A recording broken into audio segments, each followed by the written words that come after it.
Bonjour à tous, merci d'être présents un vendredi matin, en tout cas en présentiel, et bonjour à ceux qui sont en distanciel. Je suis Cyril Armand, je suis directeur général adjoint de Finance Innovation. Je pilote notamment les activités Web3 et DeFi qu'on a décidé de lancer cette année, dans la continuité de notre événement Crypto Day qu'on a organisé au mois de juin à Station F. Finance Innovation souhaite se positionner sur les sujets DeFi et Web3. Notre ambition, c'est vraiment d'assurer la transition entre la TradFi et cette DeFi en essayant d'incorporer des acteurs traditionnels et évidemment des acteurs un peu plus récents comme les fintech et comme les solutions innovantes qu'on aura l'occasion d'aborder. Donc, c'est le premier numéro, j'ai envie de dire, de ces matinales de la DeFi. On a décidé de se lancer sur un sujet assez large, assez macro, mais assez important sur le financement des acteurs du Web3. Je tiens à remercier effectivement l'ensemble des intervenants et Mehdi qui a orchestré tout ça d'une main de maître. Évidemment, les équipes de Finance Innovation. Un autre point important, c'est de dire que Finance Innovation s'inscrit dans une logique complémentaire de l'écosystème. Il ne s'agit pas de refaire ce qui existe, mais vraiment d'être partenaire et d'être un petit peu en équipe de France sur ces sujets Web3 DeFi. Et c'est à cette occasion que voilà, je vais laisser Bilal nous dire quelques mots. Bilal qui sera effectivement l'un des partenaires de la matinale, des matinales qui seront organisées tout au long de l'année 2023 et évidemment de cette fin d'année. Bilal, un petit mot. Merci beaucoup. Bonjour à tous et à tous et bravo aux intervenants. Très rapidement, sans vouloir monopoliser la parole, je suis le président et le cofondateur d'une société qui s'appelle Pirates Lab, qui est en fait un startup studio et un accélérateur entièrement dédié au Web3 qu'on a lancé et qui est installé dans 1000 m² de locaux à Levallois-Perret. Ça fait un peu plus d'un an qu'on existe. On est derrière des sociétés comme EquiSafe ou Dogami et on a investi dans environ 25 boîtes depuis qu'on existe. Le maître mot, c'est en effet nous aussi créer des synergies, créer un écosystème. Et essayer de faire des choses cohérentes pour driver l'adoption. Voilà. Merci beaucoup et très bonne table ronde. Merci à toi. Je propose qu'on commence, du coup. Mehdi, allez, c'est parti. Bonjour à tous les présents, bonjour à ceux qui nous regardent avec la version digitale. Donc j'ai envie de vous saluer et aussi de vous présenter une matinale comme il était décrit par Cyril Armand et aussi Bilal, que je salue d'ici.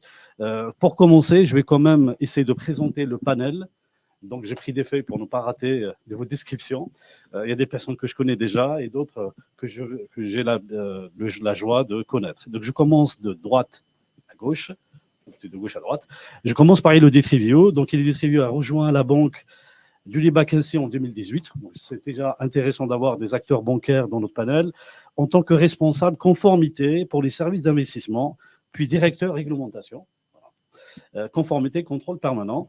Après, elle a rejoint la banque de Leipzig. Elle a exercé différentes missions au sein du groupe Crédit Suisse et BNP Paribas.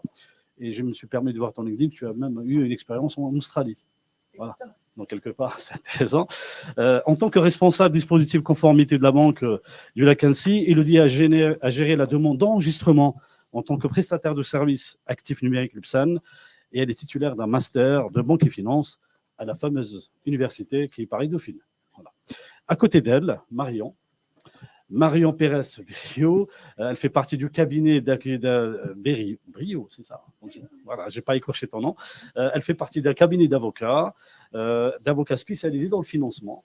Et c'est déjà intéressant de voir qu'il y a des avocats qui ont aussi une casquette aussi financière. Elle accompagne des entrepreneurs, notamment dans la structuration et la mise en place de financement. Elle a concentré son activité dans le Web3. Donc, quelque part, c'est le Web3, tu es chez toi.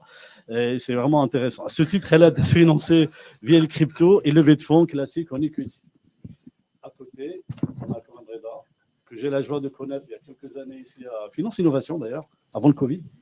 Lorsque tu as fait ton pitch d'une entreprise que j'ai aimée. Donc, qu'est-ce qu'on peut dire? Serial entrepreneur. Qu'est-ce qu'on peut dire d'autre? De formation ingénieur. Tu as déjà créé des boîtes à succès, que tu veux maintenant créer l'entreprise club, auquel je vais te poser la question, qu'est-ce qu'elle fait cette entreprise? Et tu finances aussi par le biais de cette entreprise. Et c'est déjà bien de passer de l'autre côté, aussi bien investisseur, entrepreneur. C'est vraiment bien les doubles casquettes. Et finalement, cette thématique permet d'avoir le recul des personnes qui sont des deux côtés. À côté, je suis content d'une entreprise auquel maintenant elle est très célèbre. Et en plus, elle a beaucoup de succès. C'est une entreprise, donc là, vous gérez, Marguerite Révernou, vous gérez le fonds de le fonds Cative Fund, c'est un fonds de 100 millions d'euros, excusez du peu, qui investit dans des entreprises du Web3. Voilà, qui est déjà prêté dans des entreprises Web3 en phase d'amorçage. Donc, ce que tu m'as précisé, c'est en phase d'amorçage de Syria à l'échelle mondiale. Avant de rejoindre Ledger en 2002, donc tu as quand même une expérience riche, 4 ans dans les sociétés capital risque. C'est déjà intéressant d'avoir ce recul, qui ont investi dans des startups en phase de démarrage en Allemagne, en France, au Royaume-Uni, quand même un panel, une présence européenne. Après, tu as travaillé comme consultante en transformation numérique et tu as conseillé beaucoup de PDG dans leur stratégie d'innovation et des entreprises assez connues, Fannie Mae, L'Oréal, Unilever. Elle a également été membre d'indépendant du conseil d'administration d'Artefact, une société française cotée en bourse, et tu as acquis une expérience vraiment riche dans Web3. Et c'est ça qui nous a permis vraiment d'avoir la joie de t'avoir parmi le panel. Et ta parole sera écoutée avec intérêt. Et donc, tu as exercé cette activité et j'attends de toi un peu plus, c'est intéressant. Donc, avant de ne pas trop tarder, Frédéric, tu es ingénieur de formation. En fait, j'ai 2 ingénieurs à côté de moi. Des 2 ingénieurs de formation, serial entrepreneur depuis 22 ans, 7 projets. Maintenant, tu es devenu aussi business angel depuis 15 ans, 150 investissements dans le Web3, dont un tiers dans le Web3. Déjà pas mal. Fondateur et président d'Ariani, qui a été créé depuis 5 ans et qui fournit des marques, un stack technologique pour créer des passeports numériques sous forme d'un NFT. Bienvenue. Et Yvan Delatour, comment on va te présenter? Tout le monde te connaît. Tout le monde te connaît dans cet écosystème. On peut dire, tu es ingénieur déjà de formation. Et après, tu as fait une double formation financière, culture d'entreprise, finance d'entreprise. Et tu es dans la crypto depuis 5 ans. J'allais dire que ça passe vite. Et que te dire 7 ans. Voilà. 5 ans chez BPI. Voilà, 5 ans chez BPI, 7 ans depuis la crypto, même plus. Et 5 ans chez la BPI. Donc, tu accompagnes beaucoup de startups et beaucoup de jeunes pousses t'apprécient par ta bienveillance, par tes conseils, par tes recommandations. Et beaucoup te doivent beaucoup. Et d'ailleurs, c'est toujours agréable de t'avoir dans un panel comme intervenant. Là, on va commencer après la présentation. J'espère que tout le monde a apprécié la richesse des intervenants. Donc, qu'est-ce qu'on peut dire? On peut dire que nous vivons une période compliquée, mais en tout cas, beaucoup d'investissent dans l'Web3.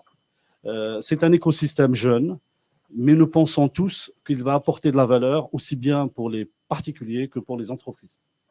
Et c'est la raison par laquelle vous êtes là et la raison par laquelle on a envie de soutenir tous les acteurs qui croient dans le Web3. Pour commencer, j'aimerais bien me tourner vers toi rapidement, Frédéric, si tu peux nous dire, c'est quoi le Web3? Imaginons que nous ne connaissons pas qu'est soit le Web3. Bonjour à tous. Déjà, qui ne sait pas ce qu'est le Web3 dans cette salle?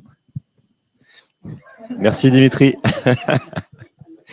Non, parce que l'exercice n'est pas facile, en fait, c'est pas dans le dictionnaire.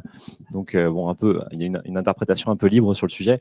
Moi, je vais vous dire à quel moment j'ai découvert ce mot. C'est une librairie JavaScript, en fait, au départ, web3.js, qui permet d'interagir avec la blockchain Ethereum. Et je pense que c'est là que j'ai commencé à entendre ce terme Web3. Il y avait un autre Web 3.0 qui avait été imaginé, qui était quelqu'un est mort, non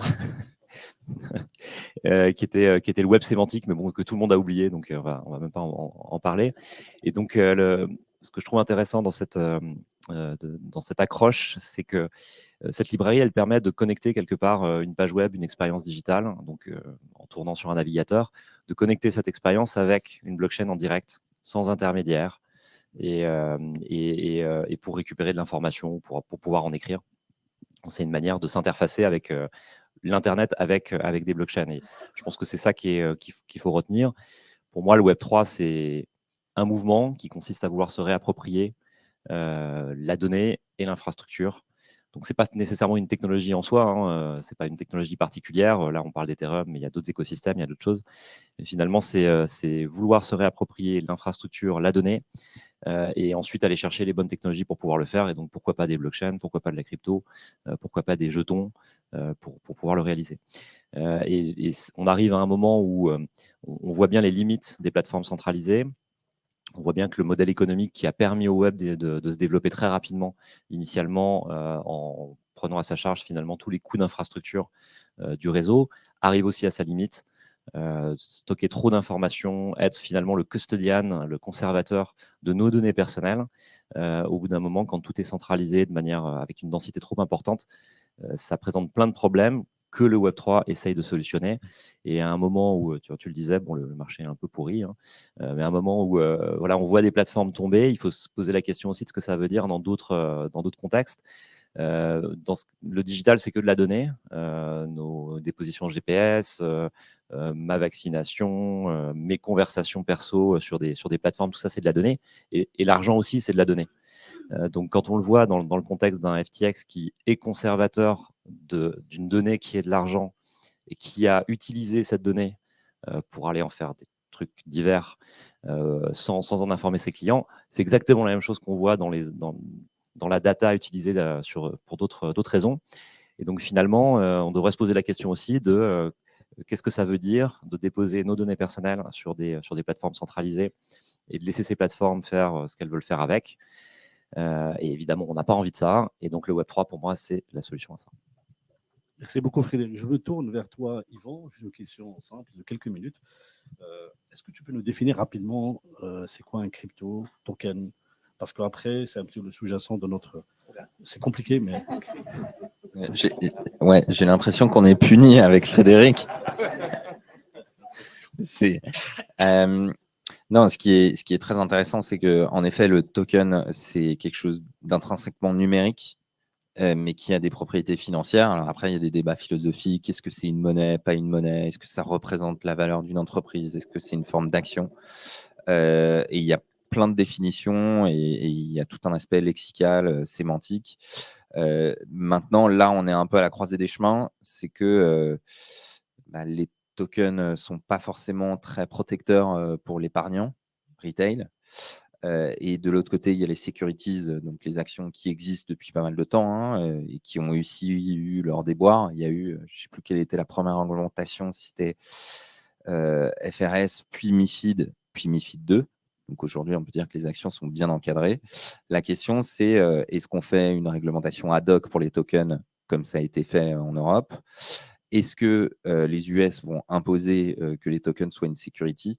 Donc, on attend avec impatience des réponses. Aujourd'hui, on a quand même des indicateurs.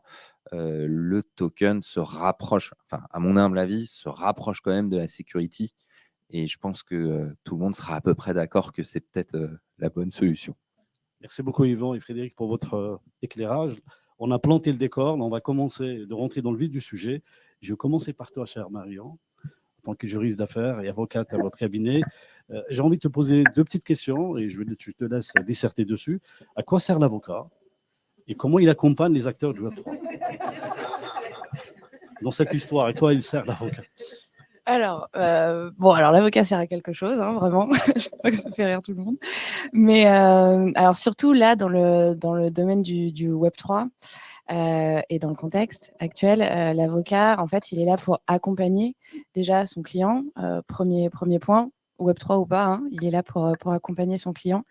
Et surtout, c'est plus spécifiquement pour le domaine du Web3, c'est un peu là le garant de la réglementation et de l'application de la réglementation qui est certes assez légère pour l'instant, mais qui existe et qui est là. Donc en fait, l'avocat, il est là effectivement pour rassurer, pour accompagner, pour faire en sorte que les opérations soient les plus clean possible. Et alors, c'est un travail qui est là, on parle de financement, donc c'est un travail qu'on va faire bien évidemment au moment de la levée, qu'elle soit, on pourra en reparler tout à l'heure, en equity ou un financement plutôt en token. Mais en fait, c'est un travail qu'on va faire aussi en amont, en accompagnant nos clients, notamment dans toutes les parties contractuelles, dans toutes les parties financières aussi de leur activité, pour cadrer un maximum cette activité et pour justement rassurer ensuite les investisseurs qui souhaiteront investir dans ces entreprises-là, puisque tout est sous contrôle, quoi. Voilà. Merci beaucoup. Je me tourne à Elodie. J'ai envie de poser une question qui n'est pas forcément piégeuse. On a l'impression que les banques ne souhaitent pas investir dans le Web3. C'est une impression qu'on a. Qu'est-ce que tu pourrais nous donner comme éclairage par rapport à ça, s'il te plaît? Alors, c'est pas totalement faux déjà comme impression, je pense. Le secteur bancaire est un secteur par nature très prudent. Alors, tout ce qui est nouveau, c'est pas forcément... voilà, faut le temps de la réflexion. Le secteur bancaire a connu des périodes assez difficiles. Il a connu la crise de 2008, il a connu les autorités américaines pour certains qui ont débarqué dans les locaux. Donc, les établissements ont d'une manière générale une approche assez prudente. Je pense qu'il y a 2 points dans ta question, Mehdi. Le premier point, c'est, et là, je prends mon bâton de pèlerin, je pense qu'il y a une certaine incompréhension, ou en tout cas, aujourd'hui, quasiment tous les établissements ont des équipes innovation, commencent à se pencher sur le sujet, mais je pense que, comme tout ce qui est innovant, ils veulent comprendre. Et ça prend du temps, hein, ça ne se fait pas du jour au lendemain. Donc ça, c'est le premier point. Je pense qu'effectivement, aller dire pour un établissement, je vais aller financer un projet, mais je ne le comprends pas, c'est juste pas possible. Et donc, il y a ce point-là de se dire, c'est une technologie récente, ils ont besoin de comprendre, et ça va prendre du temps et ça va nécessiter. Voilà, on est là aujourd'hui, hein, on discute aujourd'hui. Et je pense que voilà, c'est important aussi d'évangéliser d'une certaine façon et d'aller expliquer ce que c'est. Il y a énormément de travail qui est fait aujourd'hui par un certain nombre d'acteurs en France. On parle de BPI, on parle des associations de type LADAN, et je pense que ce travail de fond, il est nécessaire, il est vraiment nécessaire. C'est ma première partie de la réponse. Le deuxième point, et je pense que c'est très important, toujours dans cette approche de prudence, les banques, elles sont très cartésiennes quand elles analysent une demande de financement. Elles vont regarder la solidité, et en face de ça, il y a une réglementation bancaire. Il y a une réglementation bancaire qui impose effectivement, je ne vais pas revenir sur les ratios prudentiels et le fait que effectivement les dossiers de financement doivent être solides, mais en tout état de cause, même quand le projet est intéressant, si derrière l'infrastructure elle n'est pas considérée comme solide dans le cadre de l'analyse d'un dossier de financement, ils n'iront pas. Et aujourd'hui, comme on est sur une innovation, on a des startups, on a des entreprises récentes, qui n'ont pas 15 ans de bilan, qui n'ont pas un chiffre d'affaires qui est là. Souvent, il y a des demandes de financement sur des projets qui ne sont même pas forcément en production. Et là, ça peut être un frein, effectivement, au financement apporté par les banques. Merci beaucoup, Élodie. Là, je vais me tourner vers toi, Frédéric. C'est ta vraie première prise de parole. Je vais essayer de bien faire, là. Tout à l'heure, c'est une introduction. D'ailleurs, c'était très intéressant de t'écouter. J'ai envie de te dire, quelle est l'opportunité du Web3 ? Et est-ce que tu as des cas concrets qui nous aident ou qui permettent l'adoption en masse, s'il te plaît ? Tout à l'heure, très subtilement, j'ai fait le mix entre les données avec des applications diverses. Et pour moi, vraiment, c'est pas pour moi, mais la monnaie est effectivement une donnée comme une autre. Et la frontière, on est dans une maximale DeFi, mais la frontière entre ce qui représente l'ownership de quelque chose, que ce soit une monnaie, que ce soit une donnée plus personnelle qui a trait à de la santé, finalement, il y a quand même une frontière qui est beaucoup plus faible que ce qu'on peut avoir dans un environnement qui n'est pas numérisé. Alors, pour moi, l'opportunité, c'est alors, il y a 2 choses. D'une part, tu disais tout à l'heure, les tokens, ce sont on peut les voir comme des standards, c'est une façon de standardiser la représentation de la donnée. Alors, il y en a qui sont fongibles, d'autres qui ne sont pas fongibles, peu importe, mais tout ça, finalement, on peut considérer que la donnée, nos données d'entreprise, de particuliers, peuvent se représenter sous forme de token. À partir du moment où on visualise de cette manière-là, le token, ça devient un peu le standard qui permet de créer l'interopérabilité entre les systèmes. Et pour moi, la grosse opportunité, avant qu'on parle d'investissement en soi, la grosse opportunité, en fait, c'est de renverser la manière dont c'est par le renversement de l'architecture des systèmes d'information, en faisant en sorte que cette donnée devienne un standard, là où aujourd'hui, une donnée, elle est forcément dans une base de données sous un format propriétaire, protégée par une couche de sécurité, protégée par une deuxième couche de conformité, et donc très, très difficile à connecter entre les systèmes. Dans un univers qui est tokenisé, en fait, le token, on peut le manipuler, on peut créer de l'applicatif autour de ce token ou autour de ces tokens, et ça change complètement la dynamique d'innovation, la capacité à pouvoir créer des applications, des expériences, parce qu'on n'a plus besoin techniquement de se mettre d'accord sur la manière dont on connecte des systèmes. Donc pour moi, la première opportunité, c'est très théorique ce que je dis, mais bon, si vous me suivez, la première opportunité, c'est d'abord l'innovation. C'est de permettre de l'innovation aujourd'hui à un moment où c'est très difficile d'en faire, parce que la plupart des données, elles sont soit dans des banques, et on a beaucoup de difficultés à interagir avec des banques, et je ne dis pas ça pour de l'UBAC, d'une manière générale. Et nos données personnelles, nos chats, etc., tout ça, c'est aussi enfermé dans des plateformes qui ne permettent pas de créer de l'innovation. Pour moi, le premier point, c'est l'innovation. La deuxième chose, c'est de la souveraineté numérique. On en a déjà un petit peu parlé. Après, tu me posais la question de l'adoption en masse, absolument. Je pense qu'il y a beaucoup de choses dont on peut parler autour de la DeFi qui doit être regardée à un niveau d'infrastructure. Je ne pense vraiment pas que ma mère va faire de la DeFi. Donc, il y a des gens qui vont développer de l'applicatif qui, à un moment donné, va permettre d'utiliser de la DeFi et de solutionner des problèmes de vélocité, de performance, de risque de contrepartie dont ma mère va bénéficier. Donc ça c'est une chose, mais la plupart probablement des innovations qu'on va voir, c'est les innovations d'infrastructure. Ensuite, il y a des applications peut-être un peu plus théoriques, et alors, je vais vous partager évidemment, je vais prêcher pour ma paroisse ce qu'on fait sur Ariani. Nous, on fait des passeports numériques pour des objets. Enfin, on fait un stack technologique qui permet à des marques de faire des passeports pour des objets.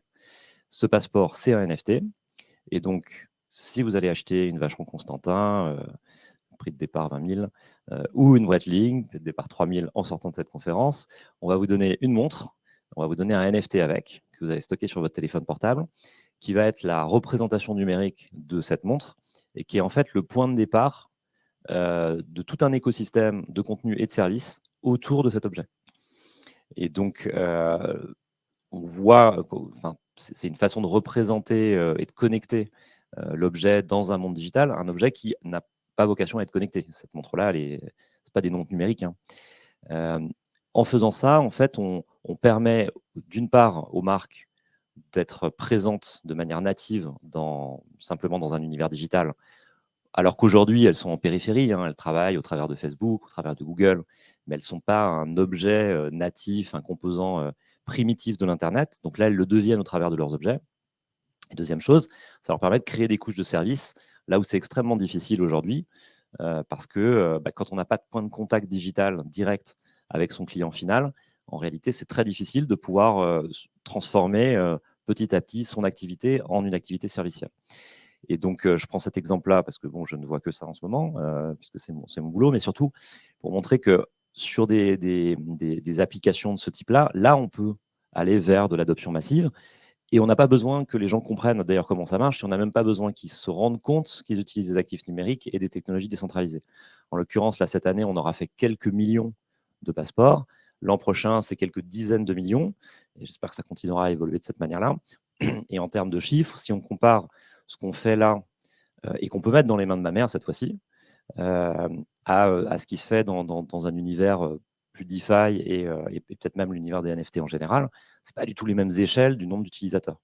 Donc je pense que l'adoption, elle va se créer petit à petit en allant adresser des problèmes industriels et puis en effaçant complètement la technologie et la problématique et toute la technicité, parce que, encore une fois, on va pas demander à des gens de faire du self-custody en prenant conscience de ce qu'ils sont en train de faire. Il faut leur prémâcher un peu le travail et la compréhension. Merci beaucoup, Frédéric. Répondu, ouais, parfaitement. Merci beaucoup, Frédéric. Et j'espère que tout le monde a apprécié tes réponses. En tout cas, moi, j'ai beaucoup apprécié.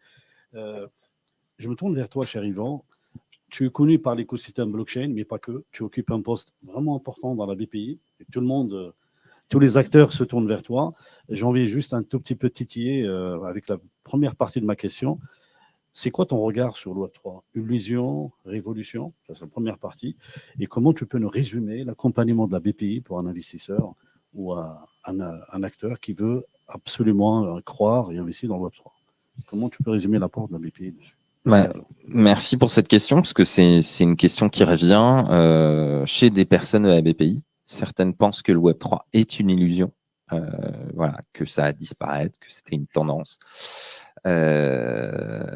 Et d'autres personnes, peut-être heureusement, notamment au board, ont compris que c'était une révolution. Et Frédéric l'a très bien dit, c'est un renversement non seulement de la notion d'infrastructure, mais on irait même jusqu'à la gouvernance. En fait. Et aujourd'hui, dans les écoles de sciences politiques, vous avez beaucoup de jeunes qui travaillent sur qu'est-ce que Bitcoin en fait, implique en termes de décisions décentralisées et comment ça pourrait influencer demain nos gouvernements et nos décisions en tant que citoyens. Et donc ça, c'est une révolution parce que historiquement, ça n'a jamais existé et on a une preuve vivante qui est Bitcoin. Maintenant, c'est un potentiel. Nul ne sait si ce potentiel va pleinement s'exprimer. ou si ça restera un sous-mouvement libertarien et original. Nous, on espère que, justement, je pense qu'on est tous d'accord ici autour de la table pour que ça se plug à différents métiers, que ça permette de les améliorer, que ça permette d'avoir plus de souveraineté sur nos données. Maintenant, ça reste un pari technologique. Il y a des gens qui ont parié sur des nouvelles sources d'énergie il y a 50 ans et ils cherchent encore. Et on espère qu'ils ne vont pas tarder à les trouver. Nous, c'est un peu pareil. Je pense que tous, on a dédié quasiment notre vie au Web3. Et puis, on espère récolter les subsides avant la retraite. Mais c'est ça aussi qui est passionnant. Et peut-être pour revenir à cette notion de révolution, ce qui est hyper intéressant, c'est que c'est une révolution qui est très diverse, dans le sens où tous les profils s'y intéressent. Il y a beaucoup de gens dans le Web3, on dit « tu connais bien la technique, tu dois être ingénieur », et ils me disent « non, je suis juriste ou je suis économiste ». Et donc, il y a une forme d'intelligence multiple. Et ça aussi, c'est un gros espoir de se dire, en fait, s'il y a autant de talents et autant de gens intelligents qui travaillent là-dessus, ça va donner des choses intéressantes. Et si ces gens travaillent aujourd'hui sur ce secteur, c'est qu'ils ne travaillent pas pour Meta, ils ne travaillent pas pour d'autres boîtes. Et donc, c'est une question de ressources. Pour revenir au financement, très bonne question. Comment BPI accompagne les entreprises? Alors, heureusement, BPI n'est pas seul. Et nous, on recommande les porteurs de projets de s'adresser à des fondations, donc des fondations crypto, qui comprennent les projets et qui ont une vraie réactivité. Vous avez des fondations qui peuvent vous financer en moins d'un mois, par exemple la fondation AAV, si vous avez, je ne sais pas, un projet dans la finance décentralisée. Donc déjà, ça, c'est complémentaire à l'action de BPI, qui, on va dire, est plus classique et administrative. On a des produits de subvention, des produits de prêts bancaires dédiés à l'innovation. Et après, on a toute une gamme de produits d'investissement. Donc, en equity, on est en train de boucler notre première opération en token récemment. Donc, demain, on pourra intervenir sur des tokens.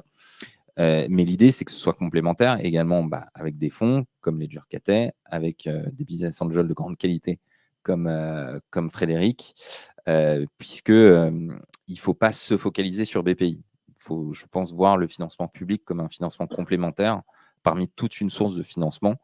Et l'avantage dans le Web3, c'est qu'on a quand même beaucoup de moyens de se financer. Il y a un mix equity token, il y a plein de manières. On peut faire des pré-ventes de tokens. On l'a vu avec les ICO. Et c'est ça qui est aussi ultra intéressant. Et je pense qu'il faut être, en tant qu'entrepreneur, à l'affût des nouvelles méthodes de financement et de toujours s'actualiser. Et nous, on va dire, on va faire la partie un peu old school, mais elle reste valable. Merci beaucoup, Yvan. En fait, j'ai oublié tout à l'heure de dire que Reda, dans tes entreprises, tu as croisé le chemin de Frédéric. Très longtemps, excellent. Donc, je me retourne vers toi justement pour te tendre la perche. J'ai envie de te poser plus ou moins la même question que j'ai posée à Yvan. Est-ce que tu penses que le Web3 est une illusion ou une révolution? Et quelle opportunité, vu que ta casquette d'entrepreneur, tu as trouvé justement dans le Web3? Si tu peux nous citer quelques opportunités, s'il te plaît. Moi, je pense que c'est... Bon, de toute façon, on est tous d'accord ici si on est là pour dire que c'est une révolution. Pour revenir sur ce que disait Frédéric, il a décrit l'usage des tokens non fongibles qui sont, en fait, deviennent des modèles de données interopérables pour donner accès à du service.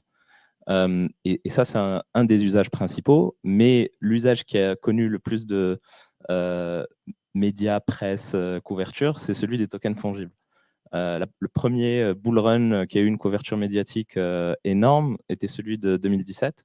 Et c'était au moment où tout le monde pouvait se créer un token fongible sur la blockchain Ethereum et qu'on a vu des ICO de folie lancés par 3 Indiens dans un garage et qui levaient 65 millions de dollars et qui se barraient au bout de 48 heures. Et ça, c'était le bull run de 2017.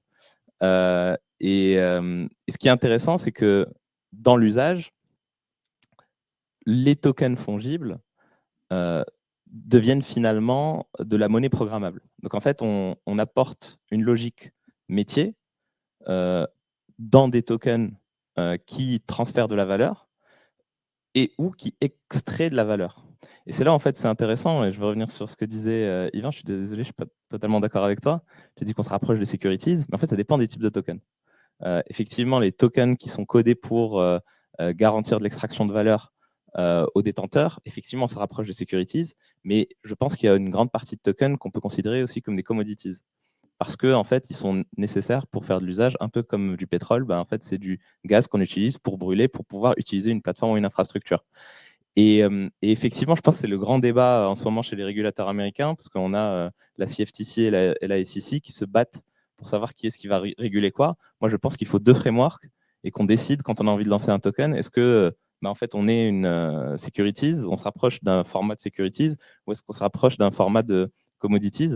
Et je pense qu'à partir du moment où on fait une infrastructure et que le token est utilisé comme une monnaie d'échange pour pouvoir exploiter l'infrastructure, on est plus proche des commodities. Et donc, en fait, ces tokens-là, fongibles, en termes d'opportunités pour les entrepreneurs, en fait, c'est là où moi, j'ai vu une opportunité assez révolutionnaire d'un point de vue de changement de modèle économique, parce que à partir du moment où on arrive à mettre un sous-jacent économique suffisamment important sur un asset, en fait, et qu'on lui apporte une utility suffisante, cet asset, de façon intrinsèque, aura de la valeur. Et donc, pour ceux qui décident de le garder pour pouvoir utiliser un service ou exploiter une infrastructure, en fait, ils payent le prix de la valeur intrinsèque de cet asset. Et ceux qui l'achètent pour des raisons purement spéculatives peuvent extraire une valeur spéculative de cette valeur intrinsèque, mais aussi ce qui s'ajoute à cet asset, qui est la valeur spéculative globale des gens qui se sont investis dedans. Et donc, effectivement, ça devient aussi un moyen d'engager une communauté dans un projet et de les onboarder et d'avoir un intérêt beaucoup plus fort sur le projet qu'on porte. Parce qu'on est à la fois consommateur, mais on est aussi à la fois propriétaire du projet et de la valeur qui est extraite de ce projet. Et donc, je pense que c'est assez révolutionnaire. Merci beaucoup, Rida, de ton apport pour cette réponse. Je me tourne vers toi, chère Marguerite. Là, je te donne la parole de fonds d'investissement. Beaucoup d'entrepreneurs ne savent pas comment le fonds d'investissement voit le secteur de Web3. Moi, j'ai envie de te poser la première question pour toi, s'il te plaît. Dans ce contexte de bear market, est-ce que ça impacte votre stratégie d'investissement, plutôt le fonds d'investissement? Est-ce que ça impacte et dans quelle mesure, s'il te plaît? Oui, alors le bear market nous impacte de plusieurs manières. En fait, déjà, ça impacte tout le monde. Mais du coup, nous, on voit, en fait, ça impacte plusieurs choses. Pour la levée de fonds, du fonds Ledger KT, donc c'est comme tu l'as dit au début, juste pour un rappel auprès de tout le monde, on est un fonds de 100 millions qui investit en seed et série A à travers le monde dans toutes les boîtes, dans des boîtes Web3, c'est-à-dire tout secteur confondu. Et donc, en tant que fonds, on a aussi levé des fonds.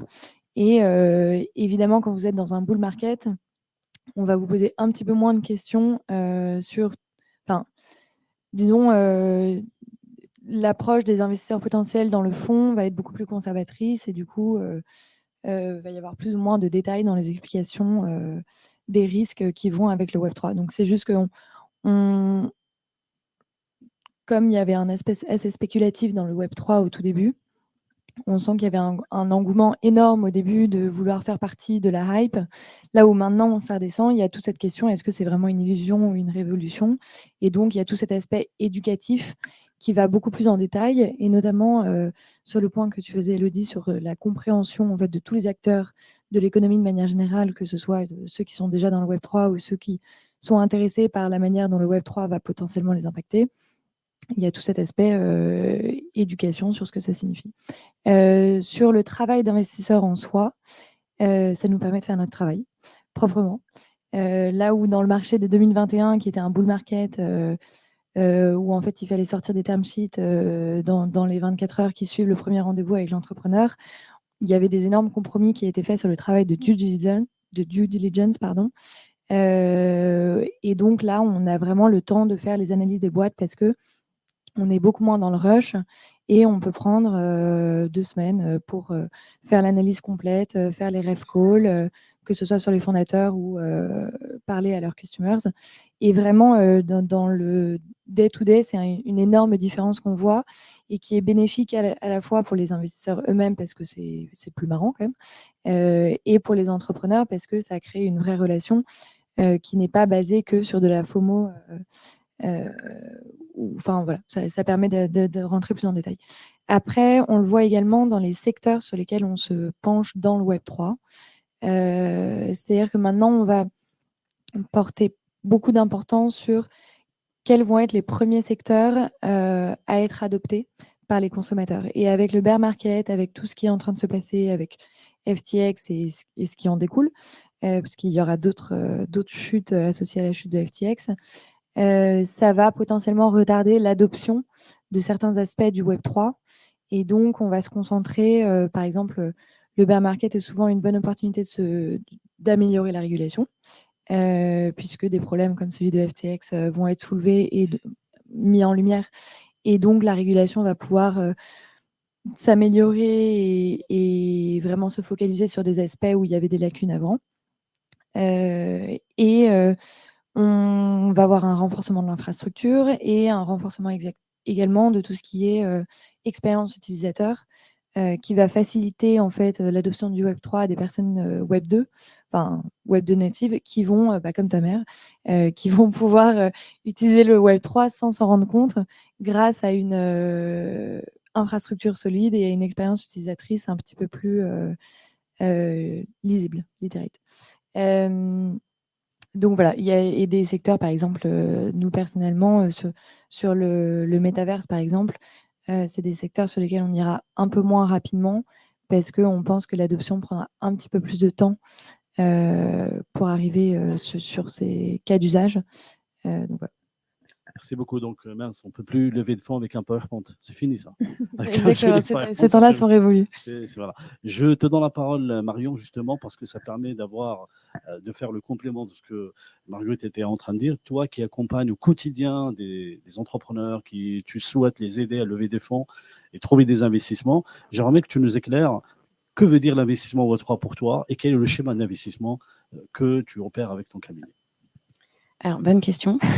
Alors, que veut dire investir dans le Web3 ? En fait, comme tu le disais, nous, on est du côté vraiment de l'accompagnement des entrepreneurs. Donc, nous, ce qu'on voit, c'est investir dans le Web3, c'est pas forcément pour des fonds ou pour des BA, investir en equity. C'est aussi justement s'impliquer dans un projet. Et grâce, comme on le disait tout à l'heure, grâce notamment au token. Donc, c'est vraiment de nous, ce qu'on voit, l'investissement dans le Web3, il y a un peu deux types d'investisseurs. Il y a ceux qui vraiment s'investissent, c'est le cas de le dire, dans un projet et croient vraiment en ce projet et ils veulent vraiment faire partie de ce projet-là. Et donc là, on peut avoir justement là, un investissement un peu plus classique en equity. Et vraiment, le gage de l'investisseur, c'est le token, c'est l'achat de token. Et d'un autre côté, sur des séries un peu plus élevées ou sur des sociétés qui ont déjà un petit peu plus de maturité, là, on a des fonds qui vont rentrer ou des investisseurs sur des tickets un petit peu plus importants. Donc là, on va avoir un mix pour revenir sur le schéma d'investissement. C'est ce que disait Yvan aussi tout à l'heure, c'est que là, on repère vraiment de plus en plus de mix d'investissement, c'est-à-dire même pour les fonds, enfin pour certains fonds, qui vont rentrer et en equity et en token. Donc là, c'est vraiment, c'est nouveau, ça fait vraiment le résumé de tout ce qu'on vient de dire. Mais c'est une révolution également pour les fonds, pour savoir en fait comment est-ce qu'ils vont rentrer, sur quel schéma, sur quel modèle. Et c'est ça qui est passionnant aussi, c'est de pouvoir justement ensuite nous mettre. Je reviens du coup sur le rôle de l'avocat aussi, c'est de pouvoir mettre en place des outils spécifiques d'investissement ou de financement qui sont à la frontière entre les outils classiques que les investisseurs avaient l'habitude de manier et puis des outils un petit peu plus Web3, beaucoup plus on va dire rapides, qui permettent un investissement et un financement beaucoup plus rapide et de pouvoir justement conjuguer un peu ces deux approches. C'est ça qui est vraiment passionnant. Et donc voilà, pour moi, pour nous, c'est ça, investir dans le Web3, c'est s'investir dans le Web3 et investir dans les sociétés. Merci beaucoup. Je te permets de donner le micro à Élodie. Tout à l'heure, tu nous as parlé de la réticence des banques, de la prudence plutôt des banques. j'ai envie de dire, quels sont les secteurs qui peuvent les intéresser, mine de rien. Et s'il y a des acteurs qui peuvent s'ajouter, qui peuvent participer, et c'est oui, et quels sont les freins que tu as remarqués qui existent encore à l'heure actuelle? Donc voilà, deux petites questions en une. Alors, les secteurs qui peuvent intéresser les banques. Alors là, pour le coup, je vais rebondir sur ce que disait Marguerite tout à l'heure. On est quand même dans une période un peu particulière et les établissements bancaires, ce qu'ils veulent, c'est du concret.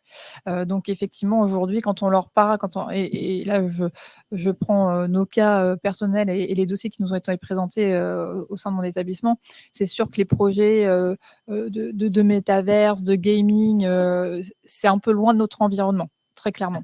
Par contre, tout ce qui est projet de sécuriser la donnée, on voit des beaux projets sur le médical, sur les processus de certification. Là, c'est des choses qui parlent plus parce qu'en plus, on se rapproche d'un environnement très cadré, un peu réglementaire. Donc ça, c'est des projets où on va lier, je dirais, le monde qu'on connaît aujourd'hui, un peu réel, et on va essayer de faire le lien entre le Web 2 et le Web 3. Là, on est plus ouvert. Ça, c'est par rapport à ta première question. Donc, je dirais aussi qu'il y a encore 6 mois, on voyait métaverse partout, c'était très à la mode. Et puis maintenant, on est plus dans l'observation.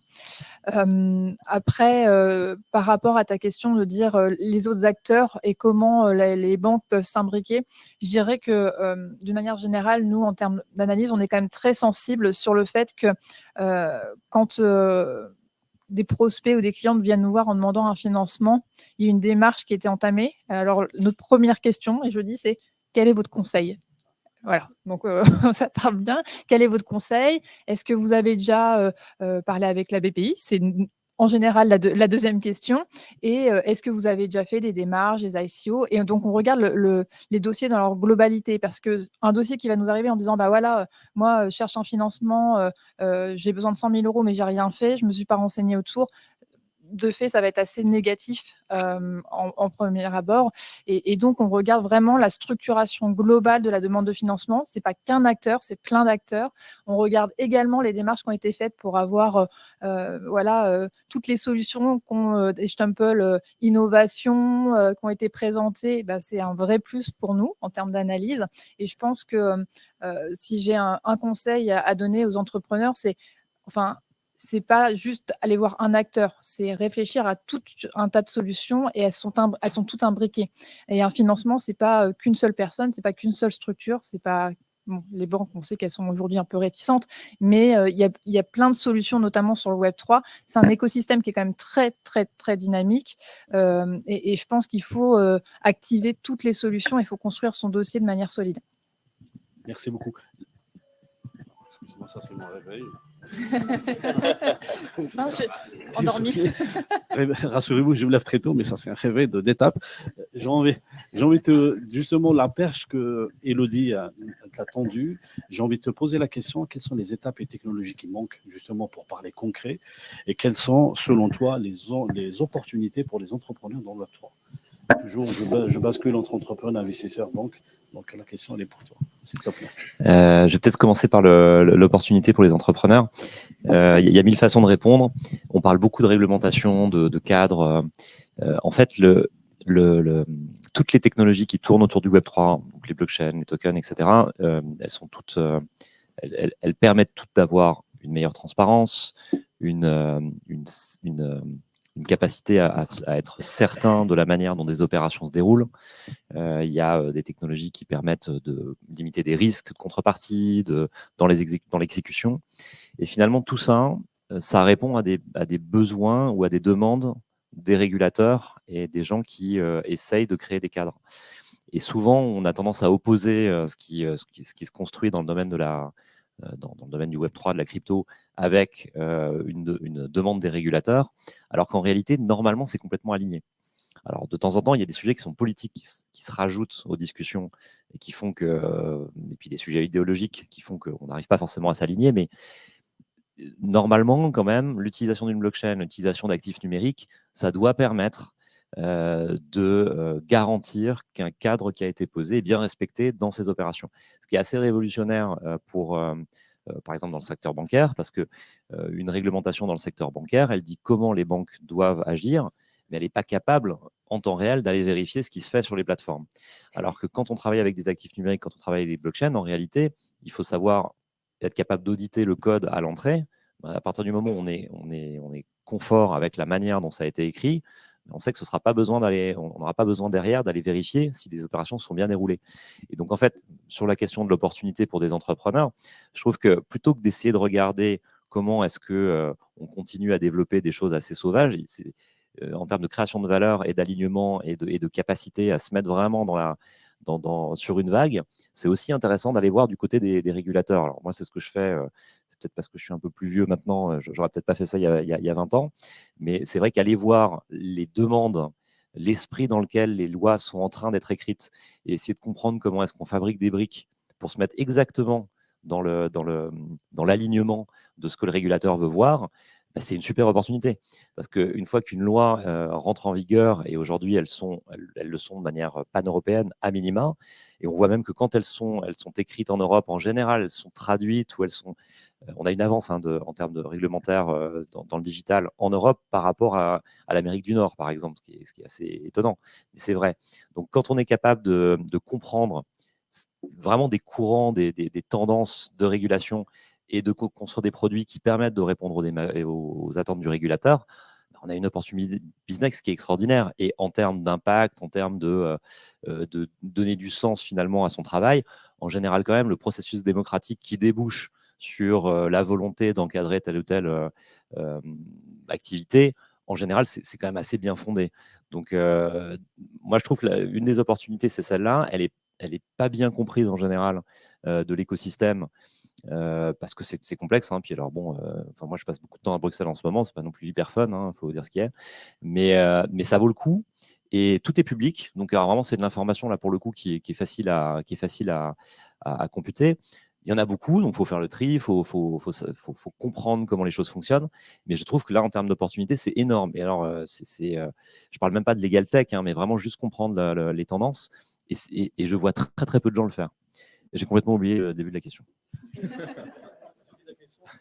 Qu'est-ce qui manque sur la part de qu'est-ce qui manque je vais peut-être laisser les autres élaborer dessus, mais il y a clairement un besoin d'expérience utilisateur, qui n'est pas du tout. La partie conservation des actifs, c'est terrible. Il y a un besoin. Il y a besoin de temps, simplement. Donc ça, il y a des choses, de toute façon, ça fera son œuvre. Mais clairement, l'interface utilisateur, la capacité d'adoption, la conservation des actifs, ça, je pense que c'est vraiment aujourd'hui le maillon qui est vraiment complexe. Je vous donne une petite anecdote. Nous, au départ, on fait vraiment des protocoles. Donc, on pensait qu'en faisant des protocoles, les gens allaient s'en servir. Bon, ce n'est pas le cas. Donc, on fait aussi des couches software au-dessus pour que des gens puissent brancher leur Salesforce, leur SAP, et puis aller piloter les protocoles qu'on a développés. Et côté utilisateur, cette fois-ci, puisqu'on travaille entre les marques et les utilisateurs, on s'est toujours dit, il y a des gens qui vont développer des wallets pour pouvoir manipuler des NFT, mais pas des trucs pour faire du trading YOLO, quoi. Pour pouvoir vraiment juste les présenter correctement, mettre des couches de service, présenter du contenu. Ben non. Alors du coup, on l'a développé aussi. Et là aussi, dans cet écosystème, je trouve qu'on ne regarde pas assez l'utilité finale des actifs et on ne fait pas assez d'interface. Ce qui est beaucoup plus simple d'ailleurs à développer, parce qu'aujourd'hui, trouver des gens pour pouvoir faire des interfaces et du produit, c'est quand même plus simple que trouver des gens qui savent faire des smart contracts. Et c'est une partie qui n'est pas du tout visualisée, alors que dans l'adoption massive et dans la valeur qui va être créée, il y a beaucoup de choses qui vont se passer du côté du client final. C'est peut-être pas des choses aussi décentralisées intellectuellement que le reste, mais c'est beaucoup plus important. Merci beaucoup, Frédéric. Là, je me tourne vers toi, Yvan, s'il te plaît. Donc, la BPI, c'est toujours la mecque de financement, plus ou moins une jalon d'étape, comme c'était évoqué tout à l'heure. J'ai entendu parler d'un projet de fonds Web3 à la BPI. C'est une bonne nouvelle. Est-ce que tu pourras nous éclairer, nous dire quelques informations sur ce projet de fonds Web3 à la BPI, s'il te plaît? Oui, tout à fait. Alors, pour quand même planter le décor, BPI et le Web3, nous, on a financé à peu près 160 startups du secteur, beaucoup avec des produits de subvention et de prêts. Donc, c'est une enveloppe en roll-up, sans mauvais jeu de mots, d'à peu près 25-30 millions. On a des investissements directs à hauteur de quasiment 8 millions d'euros. donc A5, Ledger, Defense, Flowdesk, Ariani, bien sûr, et Dogami pour Bilal. Et surtout, on est investisseur dans 7 fonds crypto aujourd'hui pour une enveloppe de 35 millions d'euros, dont Ledger Cathay. Après, il y a cette discipline à avoir, de dire le practice what you preach, de dire nous, qu'est-ce qu'on peut faire en interne, comment nos métiers vont se transformer. Donc, à la fois côté bancaire, parce qu'on est une banque, on utilise des systèmes comme Target 2 Security, Instant SEPA, et quand les banques veulent moderniser les systèmes, c'est la moindre des choses de jouer le jeu et de dire nous aussi, on va essayer de moderniser nos systèmes. Donc, on a travaillé sur le fameux régime pilote DLT. Et de l'autre côté, on voit la célérité de cet écosystème Web3 d'investissement, et donc il faut qu'on s'adapte. Et c'est pour ça qu'on travaille sur une première opération de token pour pouvoir monter un fonds Web3, parce que si on veut être un fonds Web3, il faut avoir la capacité d'opérer sur des tokens. Et après, on a une roadmap ambitieuse. Alors, à voir à quel point on va la réaliser, mais si on veut un fonds Web3, il faut un trader, un yield manager, il faut des nouveaux métiers qui ne sont pas... dans la culture VC, en plus, en France, il y a un peu un schéma, soit on fait de la finance de marché, soit on fait de la finance d'entreprise, alors que là, les événements de liquidité arrivent très vite, donc il faut être capable de traiter les deux. Ça demande également à transformer nos métiers sur les paiements, sur les flux, sur l'infrastructure, donc peut-être demain faire une joint venture avec une banque crypto, une plateforme d'échange avec des protocoles décentralisés. Et tout ça, la roadmap est assez claire. C'est l'exécution qui est compliquée parce que ça demande de l'investissement, de l'adaptation, du changement des métiers, une ouverture d'esprit de la part de certaines personnes. Mais la bonne nouvelle, là aussi, c'est que des départements comme la compliance, comme le juridique, jouent vraiment le jeu, comprennent que c'est nouveau, qu'il y a plein de choses à faire. Et juste pour revenir sur la régulation, et là je te rejoins complètement Frédéric, donc en effet, Reda, il y a un débat, il y a une guerre entre la SEC et la CFTC aux États-Unis. On ne sait pas qui va gagner. Pour l'instant, voilà, c'est pas encore tranché. Mais en Europe, ce qui est bien, c'est qu'on a une stabilité réglementaire. MiCA a été voté, le cycle réglementaire est très clair. On a au moins 3 ans de stabilité réglementaire. De toute façon, la revue de MiCA ne se fera pas 12 mois après sa mise en œuvre. Donc, le temps donc 3 ans de stabilité réglementaire en crypto, ça vaut de l'or pour tout entrepreneur. Donc, on pense vraiment à une place forte en Europe pour les entrepreneurs crypto, parce qu'aux États-Unis, aujourd'hui, il y a beaucoup d'incertitudes. Et donc, il y a un momentum à saisir qui est important. Peut-être que les États-Unis réguleront hyper bien, et finalement, parce que d'une certaine façon, pour ne pas dériver sur FTX, mais ils ont poussé une réglementation en dehors des États-Unis. Et aujourd'hui, c'est le retour de bâton. Ils peuvent s'en prendre qu'à eux-mêmes, puisque les gens ont pris des risques. Quand on investit aux Bahamas, on prend un risque, en fait. Et donc, c'est clé. Mais ce qui est bien, c'est que l'Europe a bien joué, parce que non, on peut dire qu'il y a une stabilité pour au moins 3 ans. Ce qui, encore une fois, pour des entrepreneurs comme Reda, je pense, leur permettre de mieux dormir la nuit. Merci beaucoup, Yvan. Donc là, il y a quand même des bonnes nouvelles. Donc c'est déjà bien. Je me retourne vers toi, Reda, qui est un acteur de la blockchain depuis plusieurs années. Et avec ta nouvelle entreprise, tu vas contribuer au financement du Web3. Donc, quelque part, tu passes de l'autre côté. J'aimerais bien que tu me parles un tout petit peu de ce que tu fais avec Lube et comment tu participes au financement du Web3. Alors, moi, il y a un truc sur lequel je voulais rebondir tout à l'heure, qui était les deals equity token. Je trouve que c'est n'importe quoi. Mais en fait, la raison pour laquelle ces deals equity token existent, c'est parce que les gens ne sont pas sûrs si les tokens vont continuer d'exister, et du coup, ils veulent se backer avec de l'equity. Mais en fait, en réalité, si on croit vraiment dans la vision de la blockchain et de la crypto, qu'on croit dans son asset, mais en fait, on se structure de façon à pouvoir aligner toute la valeur sur un asset. Moi, je trouve que c'est un peu hypocrite de se dire on va créer un token, on va dire aux gens d'acheter les tokens, et derrière, on va avoir de l'equity, et en fait, il y aura un désalignement d'intérêts, parce que la valeur va se concentrer à un moment donné dans l'equity, parce que d'un point de vue réglementaire, la gouvernance des entreprises, les gens qui exécutent dans l'écosystème, en fait, c'est l'entreprise. Et donc, le board va décider de dire, attendez, pardon ? Mais il y a de la demande aussi. Donc, Mais il y a de la demande parce que les gens ne sont pas sûrs et les gens ont peur. Et comme ils ont peur, ils se disent moi j'ai envie d'avoir les deux. J'ai un pied là et un pied là. Et en fait, je pense que ça dessert, mais je peux comprendre parce que les gens, nous-mêmes, en fait, avant de faire notre token sell, les gens pigeaient que dalle à ce qu'on faisait. Et du coup, on a fait une petite levée en equity.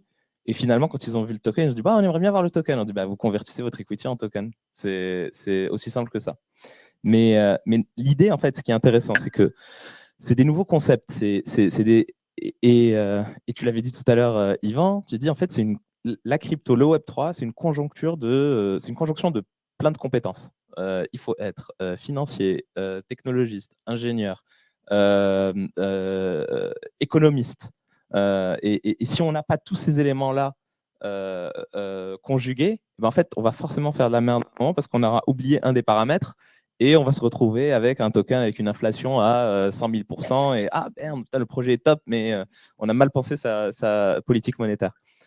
Et donc, nous, en fait, c'est ce qu'on fait aujourd'hui à la Key Foundation. Nous, qu'est-ce qu'on fait à la Key Foundation? On est un venture studio propulsé par la technologie blockchain. Donc, on a un propre blockchain qui s'appelle la Keychain, basé sur le protocole Cosmos, parce que c'est le meilleur. Ce qu'on fait, c'est qu'en fait, on crée un écosystème décentralisé de partage de valeur.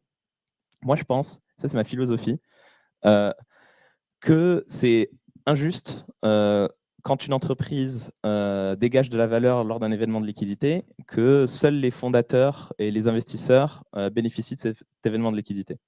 Je vais donner un exemple très simple, c'est ma dernière boîte qui s'appelait Square Break, qui s'est fait racheter en 2017 par le groupe Accor. On a fait une croissance exponentielle. En l'espace d'un an et demi, on s'est fait racheter. Et en fait, la croissance exponentielle, ce n'était pas juste parce qu'on était les meilleurs entrepreneurs du monde, mais c'est surtout aussi parce qu'on avait un modèle qui impliquait tous les stakeholders de l'écosystème. En fait, on faisait de la location de maisons de vacances avec service hôtelier. On avait des propriétaires qui mettaient à disposition leur maison. On avait des property managers qui étaient des indépendants. Et c'est pour ça qu'on était scalable, parce qu'en fait, on ne payait pas de salaire à ces mecs-là. On leur payait que quand il y avait du business. Et on avait aussi tous les locataires, etc., etc. Et en fait, quand on s'est fait racheter, la boîte a été absorbée, elle a disparu. Et donc, en fait, tous les stakeholders de l'écosystème, en fait, ils ont perdu la valeur qu'ils ont construite. Et c'est nous qui avons raflé la mise. Et ça, c'est injuste. Et je pense que c'est le modèle capitaliste dans lequel on vit depuis maintenant une soixantaine d'années qui, je pense, est en train d'atteindre ses limites. Et nous, on prêche pour un nouveau modèle capitaliste qu'on appelle le stakeholder capitalisme. Et le modèle qu'on a identifié grâce à la crypto et à la blockchain, c'est de créer des assets qui sont les vecteurs des sous-jacents économiques de ces écosystèmes-là. Et donc, en fait, le premier pilier de cet écosystème, c'est la technologie et le token, le Key, qui est notre crypto-asset. Le deuxième pilier, c'est la communauté, et c'est pour ça qu'on a créé Club. Club, c'est quoi? C'est un club d'investissement privé qui, aujourd'hui, on a 500 membres, qui est uniquement sur invitation. Ces 500 membres, ils ont un patrimoine aujourd'hui de 5 milliards d'euros. Ils ont déployé 20 millions d'euros avec nous ces 12 derniers mois. Et ils contribuent au financement de projets auxquels on croit et qui respectent cette vision-là de stakeholder capitalisme. Et le troisième pilier, c'est le contenu et les projets. Donc nous, en fait, ce qu'on fait avec le Key Venture Studio, c'est de mettre à disposition aux entrepreneurs, principalement de la communauté club, les outils et les technologies et les frameworks réglementaires, parce qu'on a fait tout le job. On est PSAN, on est agent de PSI, on sera peut-être bientôt agent de PSP. Et en fait, on donne accès à tous ces entrepreneurs les outils qui leur permettent de développer une expérience utilisateur top-notch sans avoir à se prendre la tête et de passer 2 ans à essayer de builder tous ces outils-là. Et évidemment, ça évolue dans notre écosystème. Et moi, je suis totalement d'accord avec Fred. Moi, depuis 2018, je pitch aux investisseurs des applicatifs. Mais les investisseurs en 2018 disent « Ah non, moi, je veux un protocole. Ah, moi, je veux rafler la valeur du protocole. Moi, je veux l'infrastructure. » Mais en fait, l'infrastructure et le protocole, c'est là où leur calcul était mauvais. Si le protocole rafle de la valeur, ça veut dire que tu as des transaction fees et que tu récupères beaucoup de valeur que tu n'es pas censé récupérer. Le protocole est censé être cheap. Mais l'applicatif, c'est lui qui capte la valeur. Et donc aujourd'hui, on revient à ça. En gros, on se dit, ah ouais, il nous faut de l'applicatif qui génère de la valeur, où il y a une bonne perception de valeur. Et c'est exactement ce qu'on build depuis 4 ans. Et aujourd'hui, effectivement, je suis très content de voir tout ce qui se passe dans la blockchain, parce que c'est la vision qu'on avait il y a 4 ans, qui aujourd'hui est en train de se manifester. Merci beaucoup. Tu peux passer le micro à à Marguerite. J'aimerais bien te poser la question, parce que ça permet de peaufiner un tout petit peu le fil rouge que l'on est en train d'élaborer. Qu'est-ce qu'il recherche, le fonds que tu représentes, lorsqu'il veut investir dans des entreprises en Web3? Qu'est-ce que vous regardez en premier? Ça, c'est la première sous-partie de ma question. Et la deuxième, est-ce que vous visez un investissement à court terme, au moyen terme? Et la dernière, est-ce que l'événement de l'FTX, regrettable, perturbe vos verticaux, essaye de changer votre stratégie ou pas du tout? Alors, je vais d'abord répondre à ta deuxième question, juste pour clarifier un peu le positionnement du fonds. On n'est pas un fonds stratégique de Ledger qui cherche à faire des investissements court terme pour racheter les boîtes. En gros, les fonds stratégiques ou corporate ont tendance à mettre un ticket pour avoir l'optionnalité ensuite de racheter les boîtes assez rapidement après. Et dans ces cas-là, l'intérêt, c'est de pas forcément la racheter à une valeur délirante. Nous, on opère comme un fonds indépendant, donc comme un fonds classique de VC. On va chercher à investir dans un nombre de boîtes un peu plus réduit, mais comme on dit, comme beaucoup de fonds de VC a priori vont vous le dire, c'est on cherche le $1 billion outcome. Donc on cherche à investir dans des boîtes qui ont vraiment le potentiel sur le long terme et non sur le court terme de devenir énormes et de devenir les leaders de leur marché et ou de devenir du coup des boîtes publiques ou juste être le leader, le mastodon en fait d'une industrie.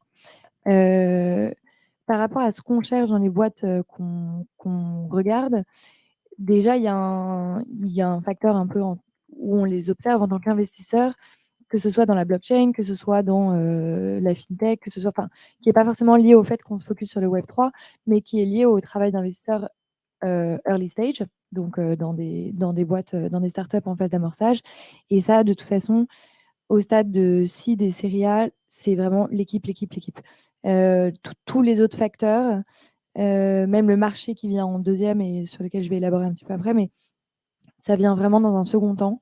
L'équipe, c'est 90% de la décision parce que de toute façon, on comprend aussi que c'est un marché qui est très peu stable à l'heure actuelle, qui est assez immature. Et donc, en fait, notre pari, c'est vraiment est-ce que l'équipe va pouvoir se réinventer si jamais cette solution va devoir être adaptée. Il y a beaucoup de pivots, que ce soit dans le Web 2 ou dans le Web 3, mais particulièrement dans le Web 3. Donc, le pari, c'est vraiment, OK, est-ce que la complémentarité de l'équipe et tout le setup de l'équipe fait qu'on croit en eux. Poser une petite question là-dessus. Est-ce que c'est forcément des serial entrepreneurs ou des salariés qui ont une expérience et qui veulent lancer leur affaire? Alors, vu la maturité du Web3, c'est très rare d'avoir des serial entrepreneurs dans le Web3, où il y a des pivots qui peuvent être réécrits comme serial entrepreneurs. Non, pas du tout. Autant dans le Web2, c'est quelque chose qu'on a beaucoup vu, mais ça va être qu'une partie des stratégies des fonds Web2. Pas du tout. Enfin, il y a plein d'entrepreneurs. D'ailleurs, la semaine dernière, finalement, on n'est pas allé au bout, mais on a failli faire un deal. L'équipe était très très jeune et n'avait absolument aucune expérience, que ce soit professionnelle de manière générale ou en tant qu'entrepreneur avant. Donc, pas du tout et encore moins dans le Web3. En revanche, on va si vous êtes un solo founder, pour nous, ça va être un peu un concern, en tout cas, parce que c'est jamais un setup qu'on pense être très sain et très soutenable sur le long terme. Et après, on va regarder du coup au sein des équipes déjà la vision, l'aspect, parce que le Web3, c'est quand même une philosophie. Comme on l'a vu quand tu étais en train de discuter, comment est-ce que c'est un nouveau système qui est mis en place, et c'est un nouveau mode de pensée. Et ça, le bear market est quand même assez génial là-dessus. C'est qu'on voit vraiment un écrémage des entrepreneurs qui étaient là-dedans par opportunisme, parce qu'ils ont vu une opportunité de capturer de la valeur financière. Et donc, qui sont allés plus parce que le marché allait vers là, dans cette direction, mais qui n'avaient pas forcément la conviction intime et long terme dans le Web3, alors que dans le marché actuel, en fait, il n'y a pas de place pour l'opportunisme. Du coup, on va vraiment rencontrer des entrepreneurs qui sont des true believers et qui vont être là sur le long terme parce qu'ils croient en ce changement, en cette révolution Web3. Donc ça, c'est un aspect qu'on va regarder. On va regarder évidemment l'aspect technique qui est particulièrement important, beaucoup plus que dans le Web 2. Est-ce que le POC suffit ou il faut un MVP? Il faut quelque chose ça qui dépend. tourne. Nous, on regarde aussi du pre-seed, donc on regarde tout. Bon, pour le coup, on va avoir des projets qui sont très jeunes et qui vont avoir... au stade de série A, il faut avoir quand même de l'attraction et une idée claire de quelle va être la monétisation et le business model. Autant au stade de seed, on voit tout. Et après, la complémentarité est un point important. Et juste le deuxième point, le plus important également, sur lequel on s'accroche beaucoup, c'est le marché. Et ça revient à ce que je disais un petit peu plus tôt aussi. En fait, il va y avoir différentes phases d'adoption pour différentes parties du marché. Et ça, c'est quelque chose qu'on regarde énormément parce que le time to market est d'autant plus important. Ça l'était aussi à l'époque, hein, quand on voit Google Glass, franchement, c'était il y a quoi? Il y a 10 ans maintenant. C'était quand même le problème principal qu'ils ont vu. C'est d'autant plus important dans le marché actuel parce qu'on voit beaucoup de je ne sais pas comment on dit en français, mais de conservative approach au marché. Et donc, le time to market est extrêmement important. Ça a perturbé, impacté ou pas Ah du oui, tout? oui, complètement. Déjà, comme je le disais un peu plus tôt, je pense que ça a perturbé sur la perception du Web3 pour les personnes qui ne sont pas forcément Web3 native et qui ne sont pas forcément exposées au Web3 depuis très longtemps. Donc, ça peut passer pour un scam très facilement. Et donc, il y a certaines parties, encore une fois, sur l'adoption qui vont être un petit peu ralenties. L'impact principal qu'on voit, c'est déjà une compréhension de ce que veut dire self-custody. Et là, je parle plus du côté ledger, mais c'est comme si pour beaucoup de personnes, il y avait une révélation. Ledger existe depuis 2014 et maintenant, les gens sont là, ah, c'est ça que ça veut dire self-custody. Donc, vraiment, la compréhension de, en fait, si vous ne possédez pas vos keys, en fait, ce n'est pas votre crypto et de, en fait, les risques d'un modèle centralisé dans le Web3. Et en fait, on a vu le réplica d'anciens modèles qui existaient déjà dans le modèle financier et qui avaient pu créer des scams comme tous ceux qu'on connaît, les Madoff, les Enron. Et aujourd'hui, en fait, côté Ledger, en tout cas, on a beaucoup... Enfin, ça a fait tomber des barrières à l'adoption énormes. Et on a beaucoup moins besoin d'expliquer ce que ça veut dire parce que les gens, c'est devenu tangible, en fait. Donc ça, c'est la première partie. Et la deuxième partie, c'est l'importance de la régulation et les bénéfices de la decentralized finance. Donc, en fait, je pense que FTX a révélé le risque en fait, d'avoir des acteurs centralisés non régulés. On comprend l'importance de la régulation pour toutes ces entités centralisées qui sont quand même une partie de l'industrie. Et d'un autre côté, on comprend en fait les bénéfices de la decentralized finance où le besoin de régulation est un petit peu moindre puisque la nature de la DeFi fait que c'est moins nécessaire. Merci beaucoup. Je te tends la perche. Justement, ce n'est pas une question qui ressemble, mais presque. Toi qui au quotidien accompagne les investisseurs dans leur quête de chercher des financements, qu'est-ce que vous regardez dans votre cabinet en priorité? Est-ce que vous regardez l'équipe, le projet, la faisabilité? Quelles sont les démarches que vous faites afin de pouvoir mieux réussir de trouver les financements pour vos clients? S'il te plaît, Marion. Ok. Je t'en prie. Alors, juste, je vais y répondre, mais j'aimerais bien aussi rebondir sur ce que tu disais, sur l'investissement equity, le mix equity token. En fait, je pense qu'il faut aussi voir qui investit quand on parle justement des investisseurs. Tu disais les investisseurs n'y croient pas ou alors parce qu'ils veulent de l'equity. Je pense qu'il faut voir aussi de quel investisseur on parle et à quel moment se fait l'investissement. Parce que en général, surtout sur des boîtes le Web3, lorsqu'on est vraiment sur des tout premiers tours d'investissement avec vraiment des business angels qui sont en général des personnes physiques qui sont vraiment très intéressées par le Web3, là, on va avoir du token en fait. On va avoir du financement via le token. Parce que effectivement, ce sont des gens qui viennent de l'écosystème, qui comprennent l'écosystème, donc ils comprennent effectivement la mécanique autour de la société.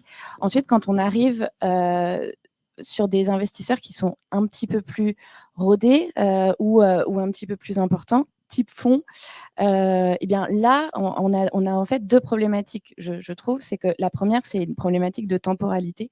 Et la deuxième, c'est ce que tu disais, c'est la pédagogie. Et en fait, on a des investisseurs dans le web, des entrepreneurs dans le Web3 qui ont besoin, enfin, tout va très vite, je l'apprends à personne. Le Web3, tout va extrêmement vite, donc les besoins de financement arrivent extrêmement rapidement. Et là, le problème, c'est que effectivement, il faut faire cette pédagogie auprès des fonds.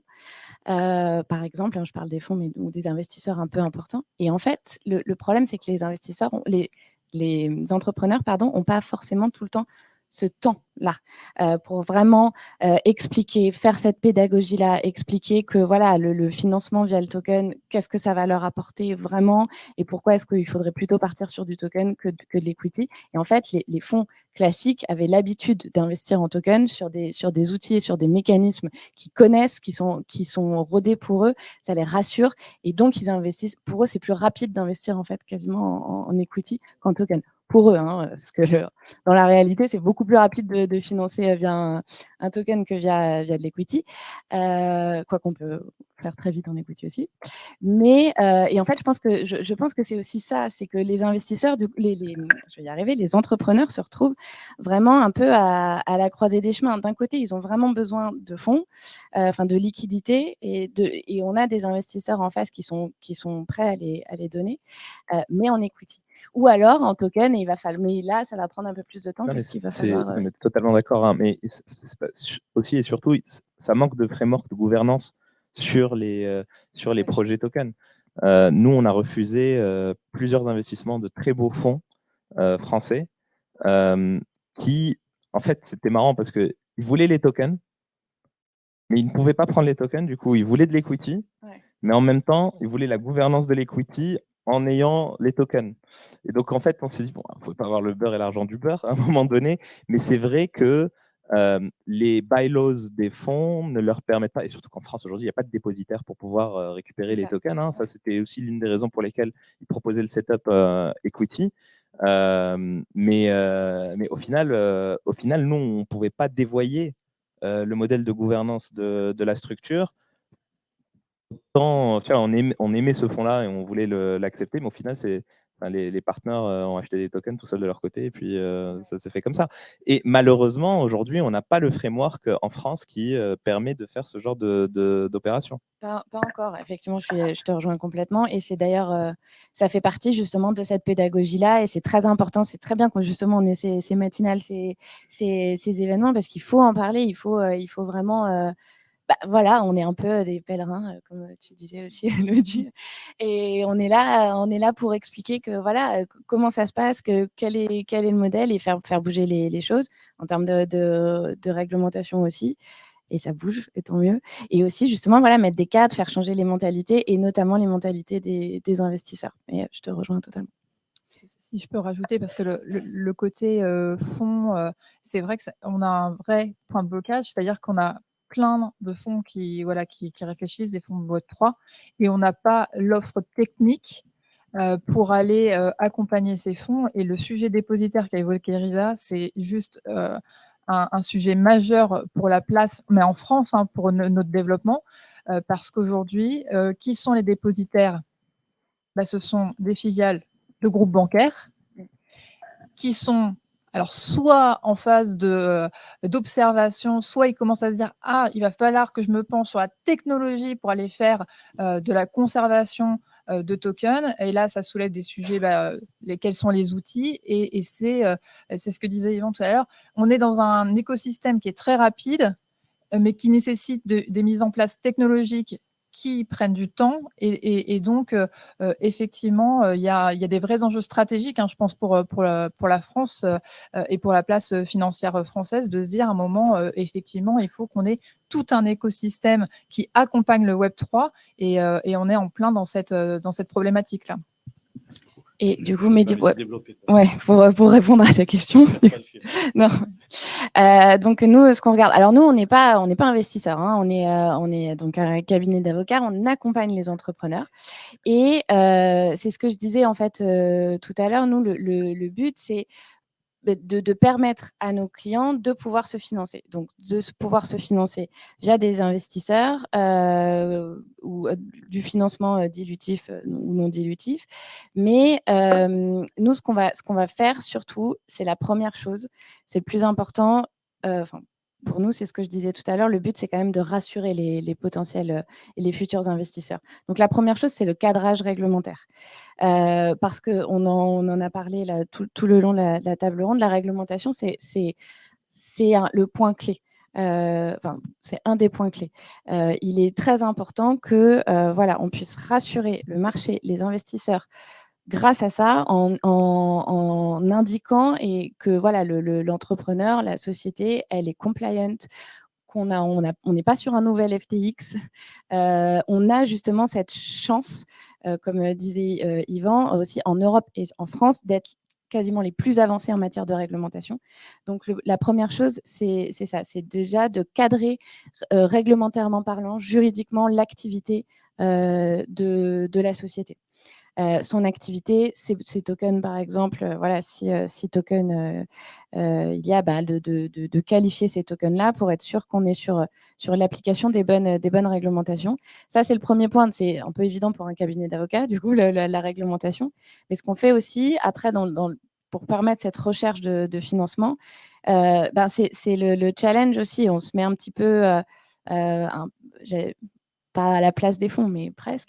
Et voilà, des fonds ou des financeurs, hein, des banques aussi.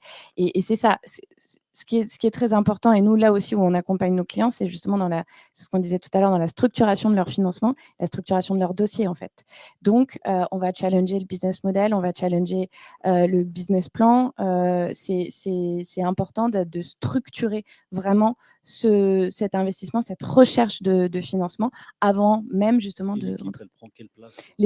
L'équipe, je te rejoins totalement. Je pense que sur des sociétés qui sont très jeunes, qui n'ont pas encore de traction, puisque c'est la majorité quand même des sociétés du Web3. On est sur du très très early stage, donc on n'a pas encore de traction, on n'a pas encore vraiment d'éléments financiers concrets.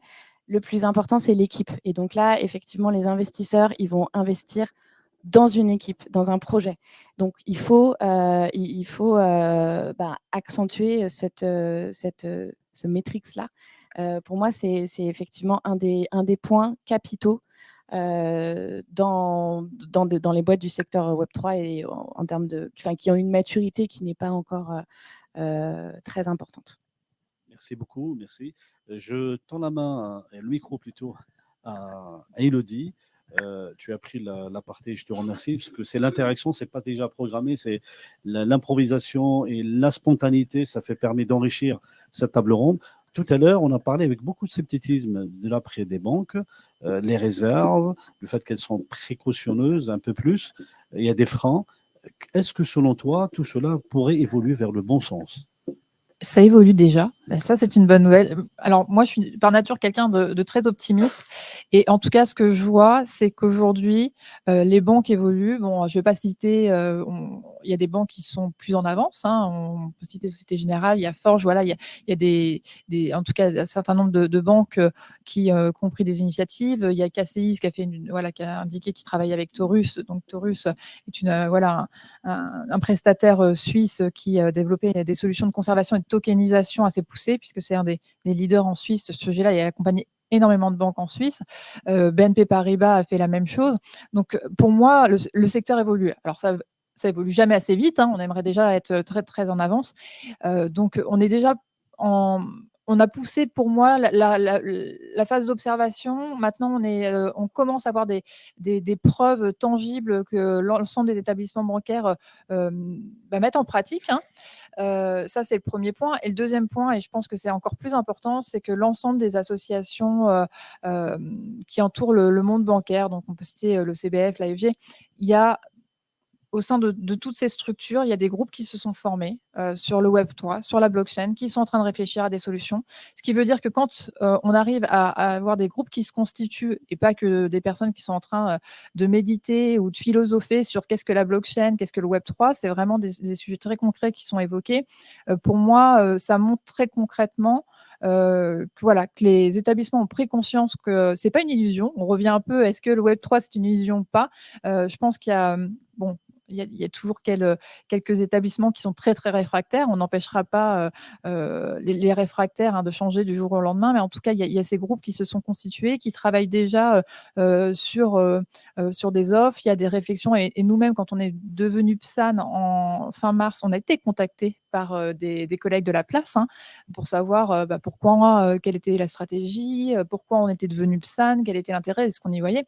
Et on a eu des échanges extrêmement constructifs et ces échanges, on les retrouve au sein de nos associations bancaires et je suis, comme je le disais au début, très optimiste, sinon je ne serais pas là.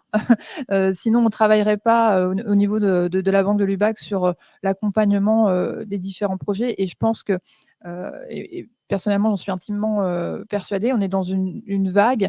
On a connu la vague Internet. La banque des années 80, c'est pas celle qu'on connaît aujourd'hui. Aujourd'hui, quand on dit, bah voilà, arrêtez d'utiliser Internet, et arrêtez d'utiliser tout ce qui est digitalisé, ça viendrait des personnes.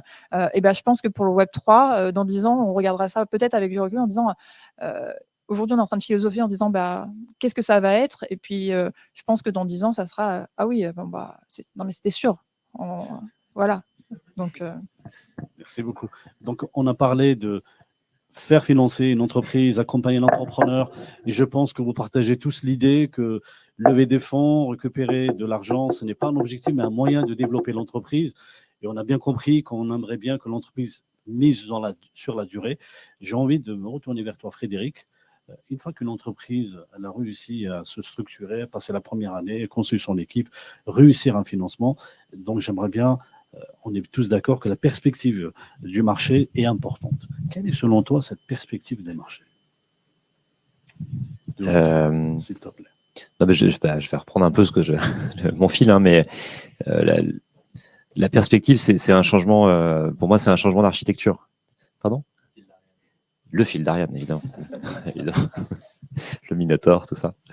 Mais pour moi, je ne sais pas si c'est la question, c'est qu'est-ce qui arrive là, qu'est-ce que je pense qui arrive, mais c'est un changement d'architecture et il est en cours de route, en fait. Les incertitudes, c'est plus qu'est-ce qui fait basculer petit à petit les infrastructures, qu'est-ce qui fait que des utilisateurs vont petit à petit se servir de ces technologies décentralisées.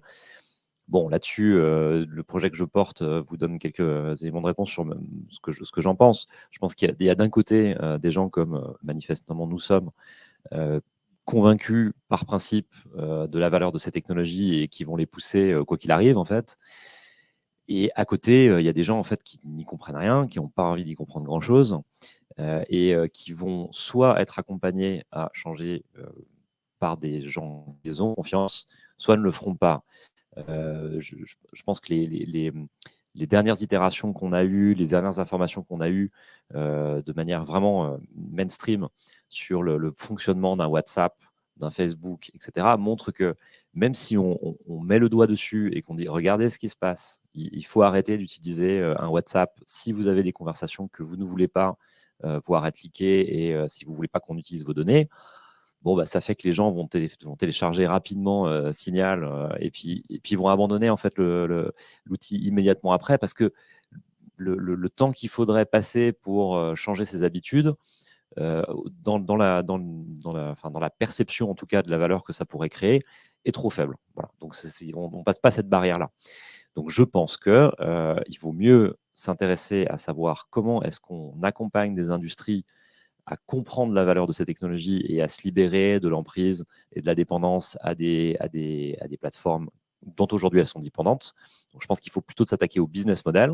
Après, c'est un avis, mais moi, je m'attaque au business model plus qu'à l'usage. Et c'est beaucoup plus simple, je pense, de faire du porte-à-porte et d'aller voir des entreprises en leur disant bah, voilà aujourd'hui ce que ça vous coûte, cette dépendance, sur de l'acquisition client, sur le paiement de l'infrastructure sur laquelle vous faites reposer votre business et la non-capacité à pouvoir faire ce que vous voulez finalement avec votre relation client et avec les systèmes que vous utilisez. Pour moi, c'est plus facile d'expliquer ça parce qu'il y a un nombre limité d'entreprises qui ont un reach très important et de les faire basculer sur une infrastructure ou sur de la technologie un peu plus décentralisée qu'elles vont mettre dans les mains de leurs clients que de vouloir le faire en direct. Mais en tout cas, Donc, pour terminer de répondre à ta question, pour moi, il n'y a aucun doute sur le fait que parce que la technologie le permet et qu'elle règle des problèmes qui sont des problèmes de dépendance, de modèle économique et de conformité, le passage va s'opérer vers des architectures décentralisées. Merci beaucoup, c'est exactement ce que je voulais entendre. Écoute, alors, avec plaisir. C'est exactement ça. Ça me fait vraiment plaisir. Et c'est bien de terminer sur des notes positives. Je me retourne vers toi, cher Yvan. Ça a été déjà dit que le bear market, ce n'est pas une catastrophe. Ça permet d'assainir le marché. J'aurais bien aimé que tu nous dises quelques mots là-dessus. Et surtout, quel est ton avis sur l'écosystème actuel, et français en particulier? S'il te plaît. Merci pour cette question. Alors, c'est un mot un peu bateau, mais oui, on a un écosystème parce que y a plein d'acteurs qui collaborent. Donc, il y a des startups, des associations, des banques, des fonds, des avocats, des comptables spécialisés, des grands groupes. Et c'est ça qui fait la force de l'écosystème français. Aujourd'hui, en Europe continentale, on est le premier écosystème. Après, il y a des écosystèmes puissants comme l'Angleterre, l'Allemagne, la Suisse, bien sûr.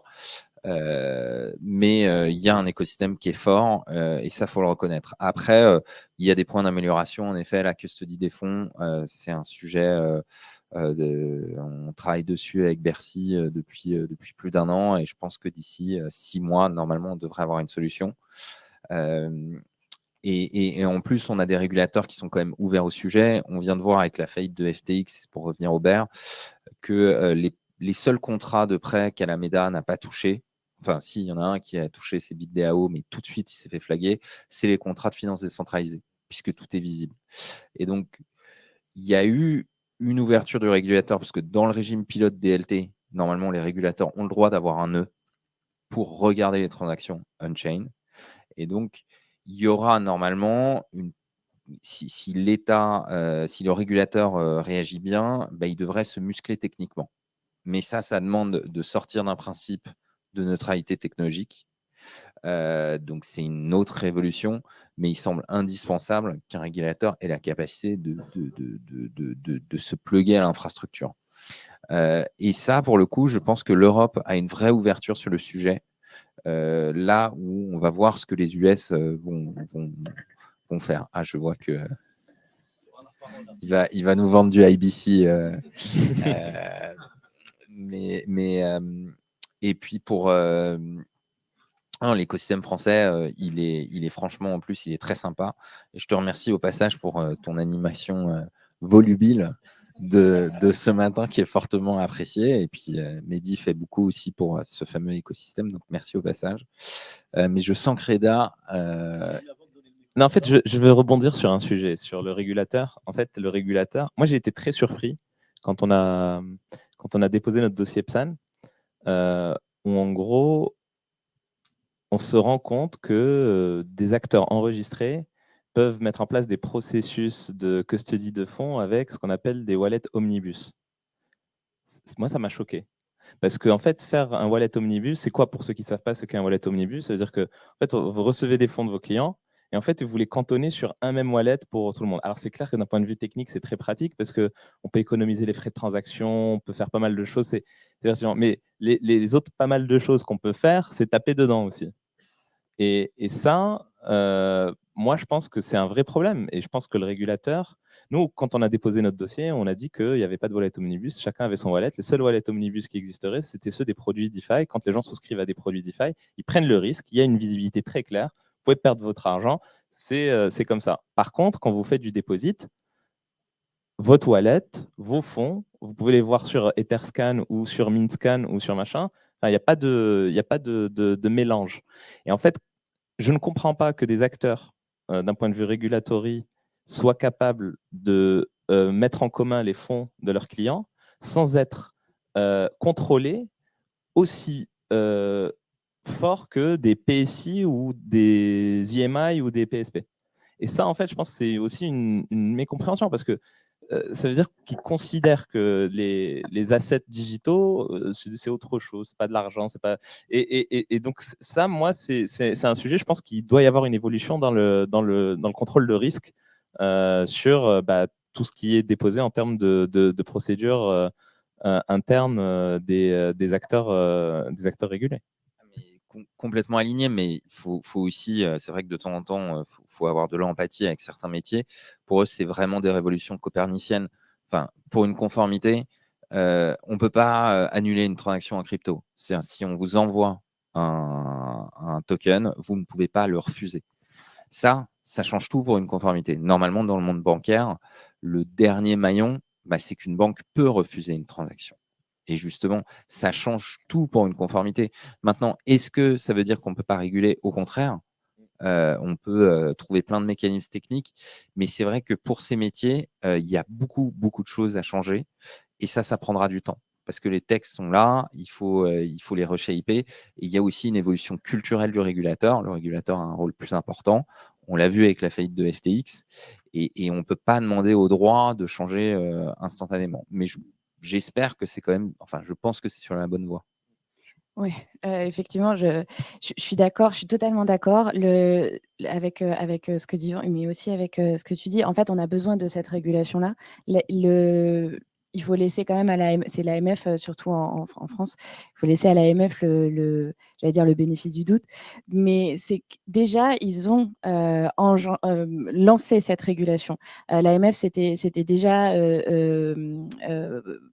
avait avancé des billes de régulation sur les ICO il y a déjà quelques temps, alors que même la France ne savait pas ce que c'était qu'une ICO, on n'en avait pas encore vraiment entendu parler, le grand public ne savait pas ce que c'était. L'AMF s'est déjà posé cette question-là, avait commencé à proposer un cadre.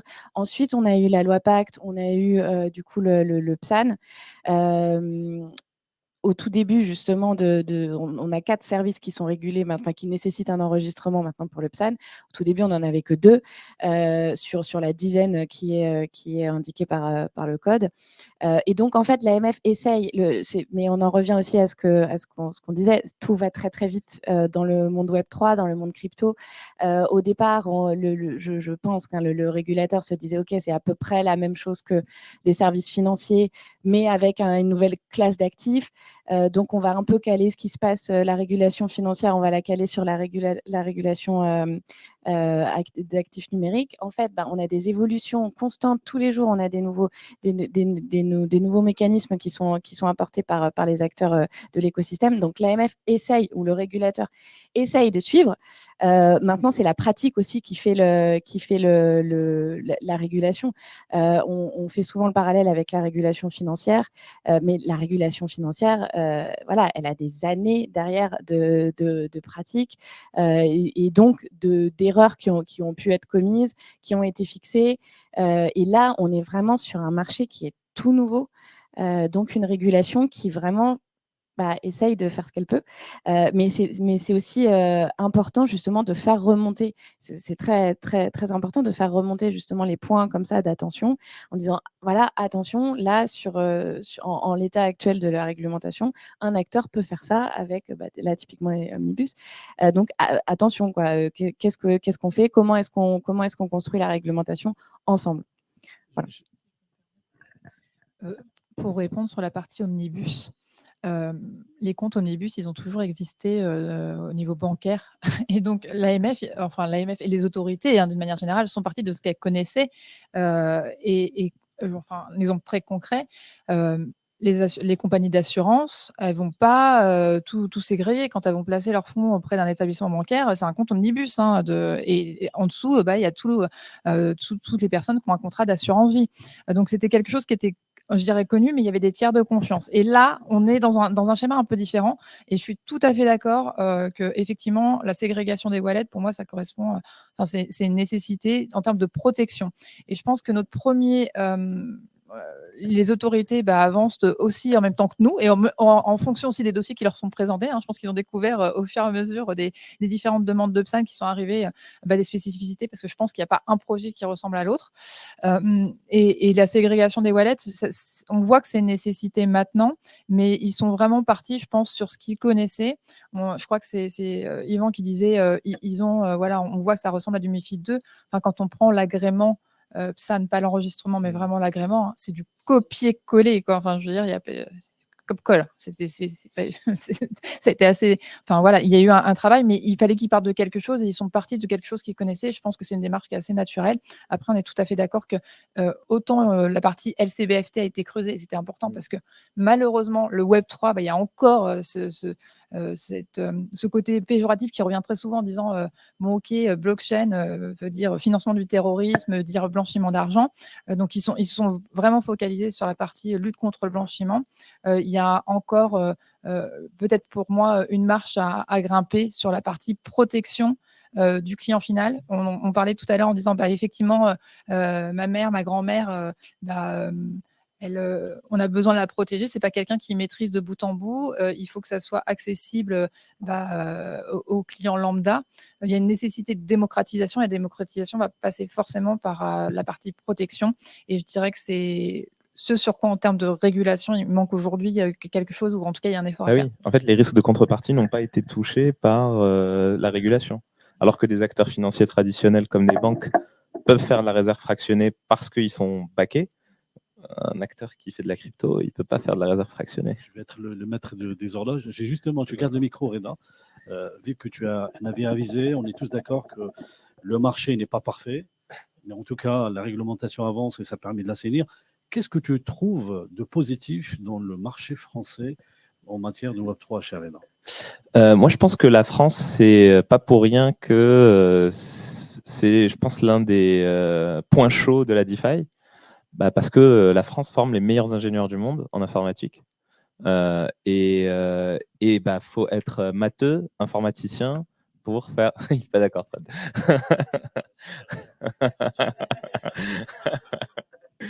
et non, c'est pas pour rien qu'on a eu des Facebook, Google, Twitter et compagnie qui recrutent beaucoup d'ingénieurs en France. Et je pense que ça, c'est un des côtés ultra positifs. Nous, on essaie de ne pas recruter des gens directement dans le Web3 parce que ça coûte les yeux de la tête. On recrute des gens, des ingénieurs qui ont fait autre chose et on les forme au Web3. On essaie de les garder.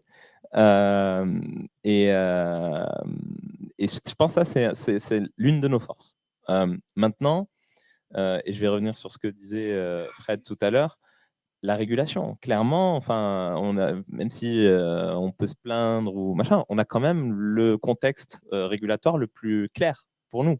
Et Yvan le disait, avoir de la clarté en termes de regulatory, c'est le must pour un entrepreneur. Savoir où on va pour les 3 prochaines années, c'est très bien. Alors c'est vrai que nous, on n'a pas utilisé le visa ICO parce que il était un peu déconnecté de comment on fait les choses.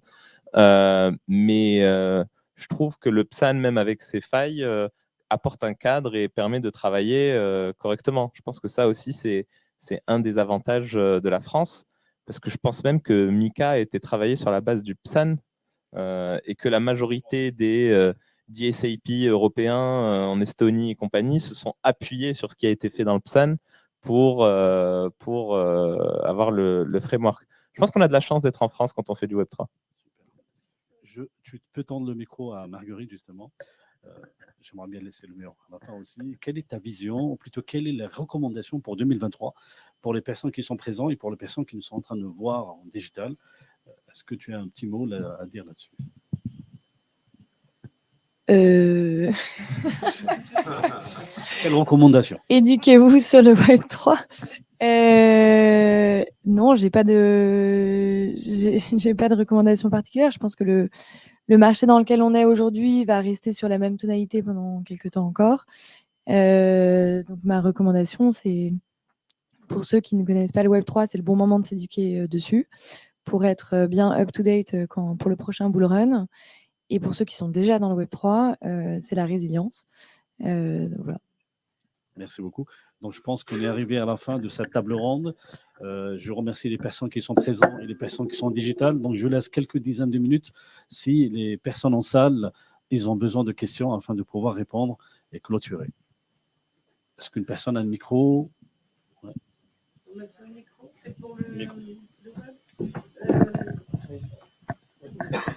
J'ai entendu quelque chose d'inhabituel. Vous comptez sur le régulateur. en général, et les textes, hein, en général, ils suivent, ils sont pas devant. C'est inhabituel, c'est normal. Et comment peuvent-ils être en avance? Voilà. Je ne dis pas que je compte dessus, je parlais surtout des opportunités pour des entrepreneurs de suivre les volontés de régulation pour essayer de créer des produits pour pouvoir les appliquer. Donc, c'était plus l'opportunité business et trouver des bons sujets. Après, il y a des... je peux vous partager là, moi, les sujets sur lesquels je suis. L'Europe a pris des engagements sur ces réductions d'émissions de gaz à effet de serre qui donnent lieu derrière à tout un tas de projets. Il y a un projet en particulier qui s'appelle Ecodesign qui va réglementer et encadrer comment un produit doit être fabriqué pour qu'il puisse avoir le droit d'être vendu sur le marché européen. Et avec deux objectifs qui sont pouvoir mieux le réparer, donc plus d'obsolescence programmée. D'ailleurs, il y a un droit à la réparation qui arrive au niveau européen, qui va être voté très, très, très prochainement, et la possibilité de pouvoir mieux, enfin la possibilité, le fait de mieux le recycler. Bon, ça, a priori, c'est juste une intention. Si on suit ça et qu'on regarde ensuite comment est-ce que le régulateur avance et le Parlement avance dans sa réflexion, petit à petit, on va voir des idées se former sur comment on applique ça. En fait, il y a une de ces idées qui est créer un passeport numérique pour un objet.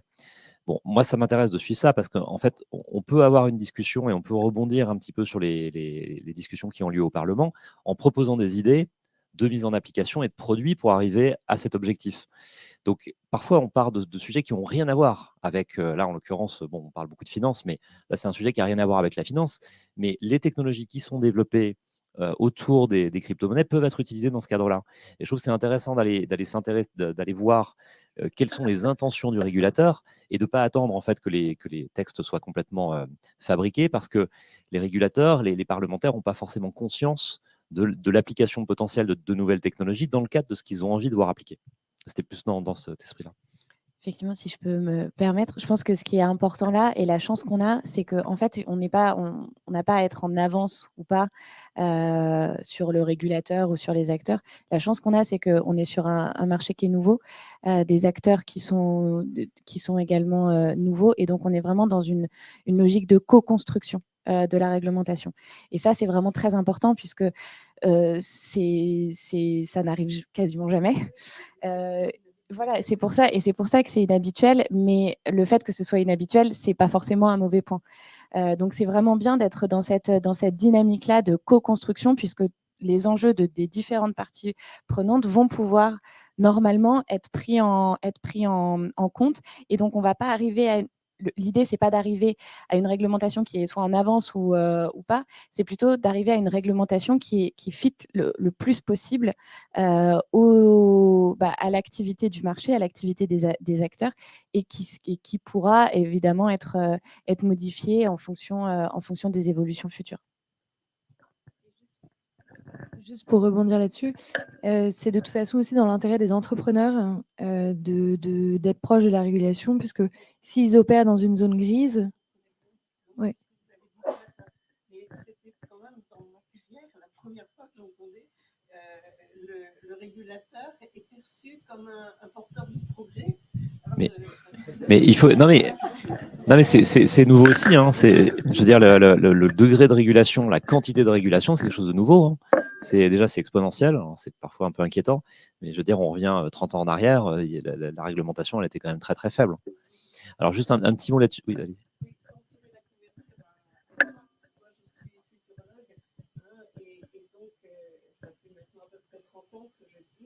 Nos institutions, il va falloir les faire évoluer. Par exemple, et c'est l'exemple typique de ce matin, c'est qu'on a un système d'institution qui dit je vais gérer les entreprises, mais elle ne gère pas le tissu entrepreneurial. Et maintenant, il faut qu'elle gère le tissu entrepreneurial. On dit aux entreprises d'être circulaires, mais elles ne sont pas circulaires sur elles-mêmes. Elles sont circulaires les unes par rapport aux autres. Et aujourd'hui, on n'a pas les institutions qui font ça. Alors, je vois l'ADEME se dessiner, je vois des régulateurs, mais il faut inventer le métier de régulation. Et je suis extrêmement heureuse de tout ce que j'ai entendu ce matin, parce que c'est ça que je vois se dessiner et j'adore. Super. D'autres questions? Je profite juste, je suis assez impliqué dans l'ADAN ou l'ADAN, je ne sais pas comment il faut le dire, qui réfléchit, qui réfléchit à trouver qui essaie de trouver des consensus dans notre écosystème de start-up vis-à-vis de problématiques régulatoires. Et vous êtes évidemment les bienvenus, si vous n'en faites pas partie, à nous rejoindre pour qu'on soit plus fort en face des autorités publiques. Alors, j'ai 2 questions. Moi, je voulais revenir sur le débat equity token. Je suis assez d'accord avec Reda. Moi, je pense qu'il ne peut y en avoir qu'un. Mais pour les investisseuses et les investisseurs et ceux qui structurent, comment vous définirez la valeur que chacun des deux capte? Et j'ai une autre question, plus liée à l'environnement de finances décentralisées en Europe. Je ne suis pas aussi optimiste que vous avec Mika sur la partie DeFi. Justement parce que j'ai l'impression que ces deux approches sont assez antinomiques. La DeFi, c'est l'appropriation de ces données financières, de ces données personnelles et de l'interaction dans un environnement transparent, vérifiable, alors que Mika, c'est réimplémenter des règles de la finance. Juste là-dessus, soyons clairs, Mika, en fait, a un peu botté en touche sur la DeFi. Donc, ça permet d'avoir 3 ans où on se dit les gens ne viendront pas me chercher. Je n'ai pas dit que Mika était le texte parfait pour la DeFi. Mais par rapport aux US, où aujourd'hui, il y a une vraie crainte de beaucoup de protocoles de voir les autorités américaines débarquer chez eux, je pense qu'aujourd'hui, il vaut mieux être en Europe, en tout cas pour les 6 à 9 mois à venir. Mais je suis d'accord avec toi, Mika n'est pas un framework dédié à la DeFi à ce stade. Si. Pour répondre à ta première question sur la captation de valeur, en fait, c'est une très très bonne question et c'est ce qui rend la difficulté de faire accepter des tokens à des gens. Nous, on a créé des modèles financiers qui permettent d'identifier quelle est la valeur d'un asset en fonction de l'activité économique autour de l'écosystème de cet asset. Et oui, c'est du Milton Friedman, c'est du MV égale PQ, c'est comment est-ce qu'on fait à partir d'une supply circulante, d'une supply totale, d'une supply lockée, d'un burn, d'un staking, d'une inflation et d'un usage et d'une vélocité, arriver à identifier une valeur d'asset. En fait, il y a beaucoup d'empirique. Mais on arrive à identifier à 10-15% près, en fonction de ce qui se passe dans l'écosystème monétaire créé, ce que ça vaut. Mais ça, c'est encore une fois de l'ambition de la théorie. Au final, c'est en pratique. Et c'est tout l'intérêt de prendre le risque de prendre des tokens, parce qu'on prend le risque de bénéficier d'un upside qui est asymétrique par rapport à la réalité de la valeur économique d'un écosystème. Parce que comme je l'ai dit tout à l'heure, il y a la valeur intrinsèque de l'écosystème, mais tu as aussi la valeur spéculative parce qu'il y a des hopes and expectations d'un écosystème. Après, sur la partie equity, c'est très simple. Qu'est-ce qu'elle vaut ta boîte? À un moment donné, tu fais une exit, tu fais une IPO, tu fais machin, tu regardes ton EBITDA, tu regardes ton résultat, et puis la croissance, et au final, il y a des ratios qui sont très simples. C'est vrai qu'un token, c'est très difficile, mais je pense qu'on va de plus en plus tendre vers des modèles qui sont clairs. Il prend un micro. Au-delà de la valeur quantitative de chacun d'eux, l'equity capte par exemple la propriété intellectuelle liée à la technologie qui est développée. Qu'est-ce que pourrait capter le token? Et quand on structure un projet, c'est en effet très difficile de foutre de l'IP et de balancer un token. Tu vois ce que je veux dire? Non, mais c'est intéressant parce que l'IP devrait appartenir à tous.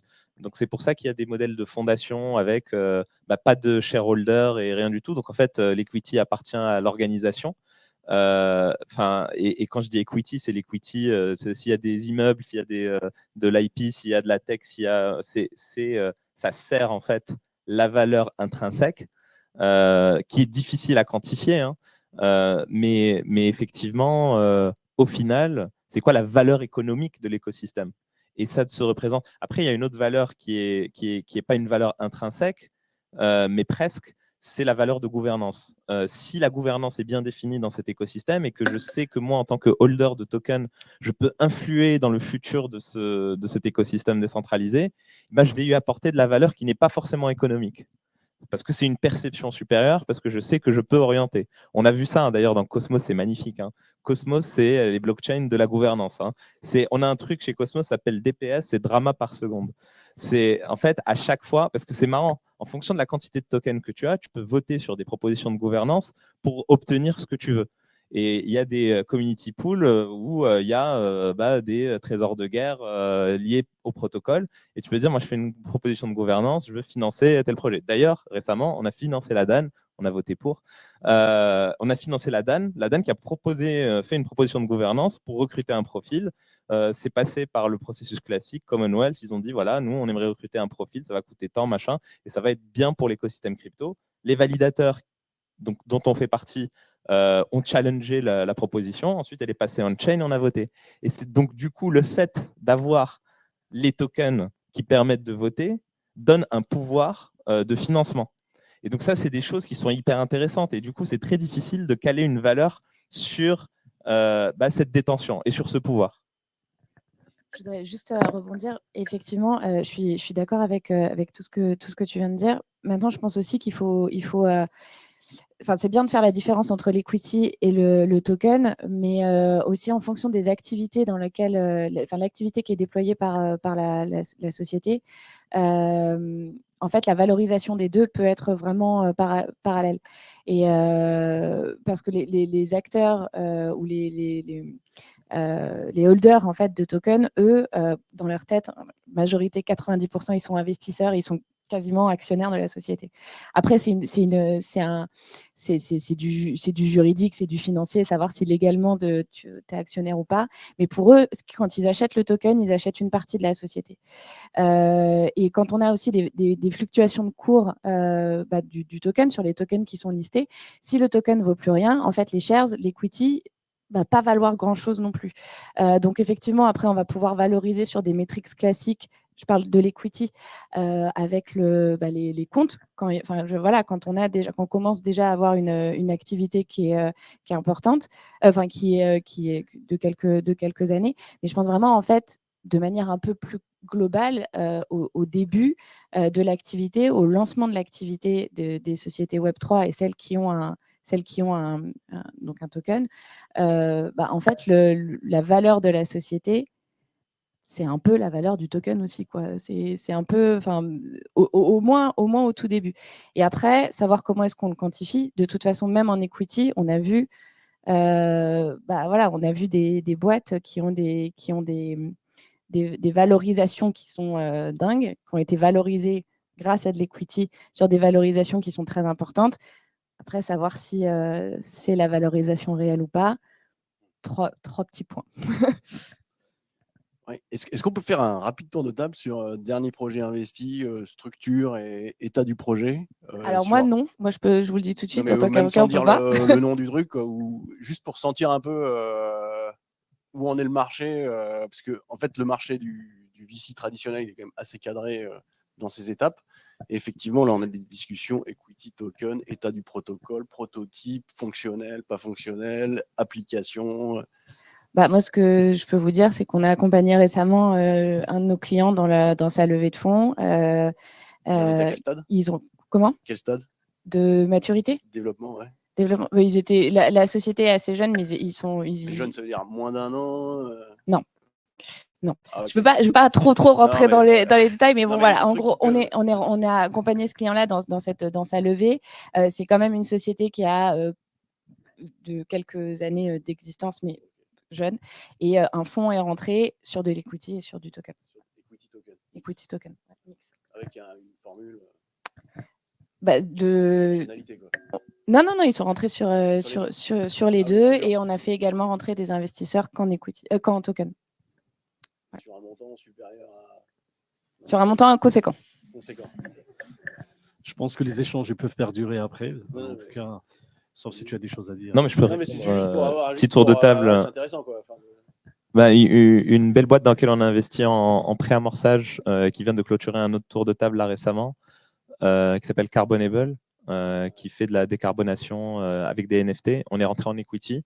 Initialement, il y avait des sujets de token. On leur a dit, écoutez, laissez tomber le token. Même toi. Non, mais s'ils sont structurés en equity, ils ne vont pas faire une levée en token. Non, mais c'est pas même moi, c'est juste une question d'être cohérent. Tu fais un business qui fait du chiffre d'affaires parce que tu prends des cuts sur ce que tu génères comme chiffre d'affaires et tu veux le faire en equity, fais-le en equity, on rentre dans l'equity. les seules exceptions qu'on peut faire, mais ça c'est juste du dérisking, mais philosophiquement j'y adhère pas, c'est quand la boîte dans laquelle on rentre en equity est la détentrice des tokens. Et là pour le coup je me dis bon, c'est unfair vis-à-vis des gens qui détiennent les tokens, mais j'achèterai pas ces tokens là.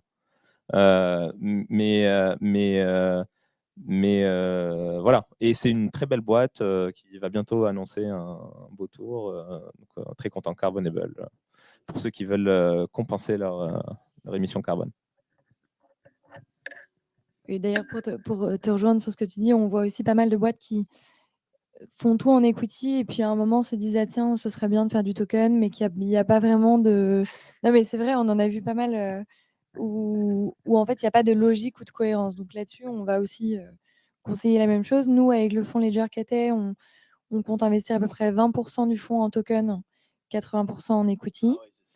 Après, quand on investit en token, on ne va pas faire le doubler, un peu d'equity, un peu de token. Ou on rentre que sur du token, ce qu'on a déjà fait.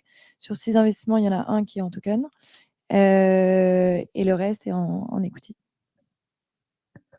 Moi, j'investis très très tôt, donc en général, il n'y a pas le token. Et mais je veux du token. Et donc, en fait, le format qui est assez standard, c'est de rentrer quand même en capital. Même si le capital n'a pas forcément de valeur, ça a quand même plusieurs intérêts. C'est quand le token n'existe pas encore. Si ça se trouve, il n'existera pas. Donc, c'est bien quand même d'avoir investi dans quelque chose. Il peut y avoir des pivots qui font que les boîtes deviennent parfois même des boîtes de service. Et c'est pas grave. Bon, c'est important quand même de pouvoir continuer à accompagner le projet. Et puis, mine de rien, une boîte, c'est nécessaire pour pouvoir payer les salariés. Donc, le fait d'avoir aussi une part là-dedans et de pouvoir rédiger des contrats qui sont des contrats de lock-up, qui sont des contrats de bad liver, de good liver, de toutes ces choses-là, en fait, dans le token, aujourd'hui, c'est pas simple non plus à organiser. Donc, quand les écosystèmes sont plus matures, qu'une DAO existe, que tout est en marche, bah là, à ce moment-là, on peut se dire, effectivement, on va sur le token directement. Mais la réalité, c'est que très early stage, il n'y a pas le choix. Voilà. BPI fait des financements et des investissements régulièrement. Hein. Le dernier, j'en ai parlé, c'est Dogami. Mais ce qui intéresse, equity. Bon. Peut-être bientôt en token. Non, plus sur les financements publics, on essaye d'être très très early. Il y a 2 sujets qu'on regarde et qu'on est en train de financer. Donc le premier, c'est sciences décentralisées, qui est un sujet qui, je pense, va faire parler de lui. Et le second, c'est qu'on essaye de faire venir des quants à Paris. Donc ça va te parler, Cyril. En effet, hein, dans les salles de marché aujourd'hui, les ingénieurs quantitatifs, ils sont chinois, indiens et français. Et les head of trading, en général, ils sont français. Mais il y en a très peu en France. Donc, on essaye de les faire revenir parce qu'en crypto, il faut des bons quants. C'est là où c'est en train de se jouer. Hein. Steve Cohen, Brevan Howard, des grands hedge funds investissent massivement là-dessus.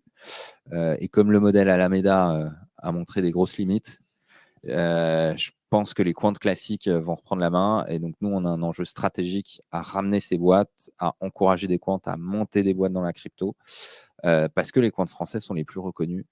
Et donc, ça, c'est un enjeu. Mais ce n'est pas facile parce que c'est très early, quoi. Merci beaucoup. Je prends la parole pour clôturer cette table ronde. Merci beaucoup, Yvan. Merci à tous les participants de ces panels. Merci à vous de votre présence, de vos questions. Et je veux remercier les personnes qui sont digitales. Merci à Thierry, la Finance Innovation, de participer, de faire ces tables rondes. Il y aura une suite dans tout ce qui concerne les matinées de la DeFi. Merci à vous. Très bonne journée. S'il y a des personnes qui veulent interagir et networker, n'hésitez surtout pas. Merci à vous.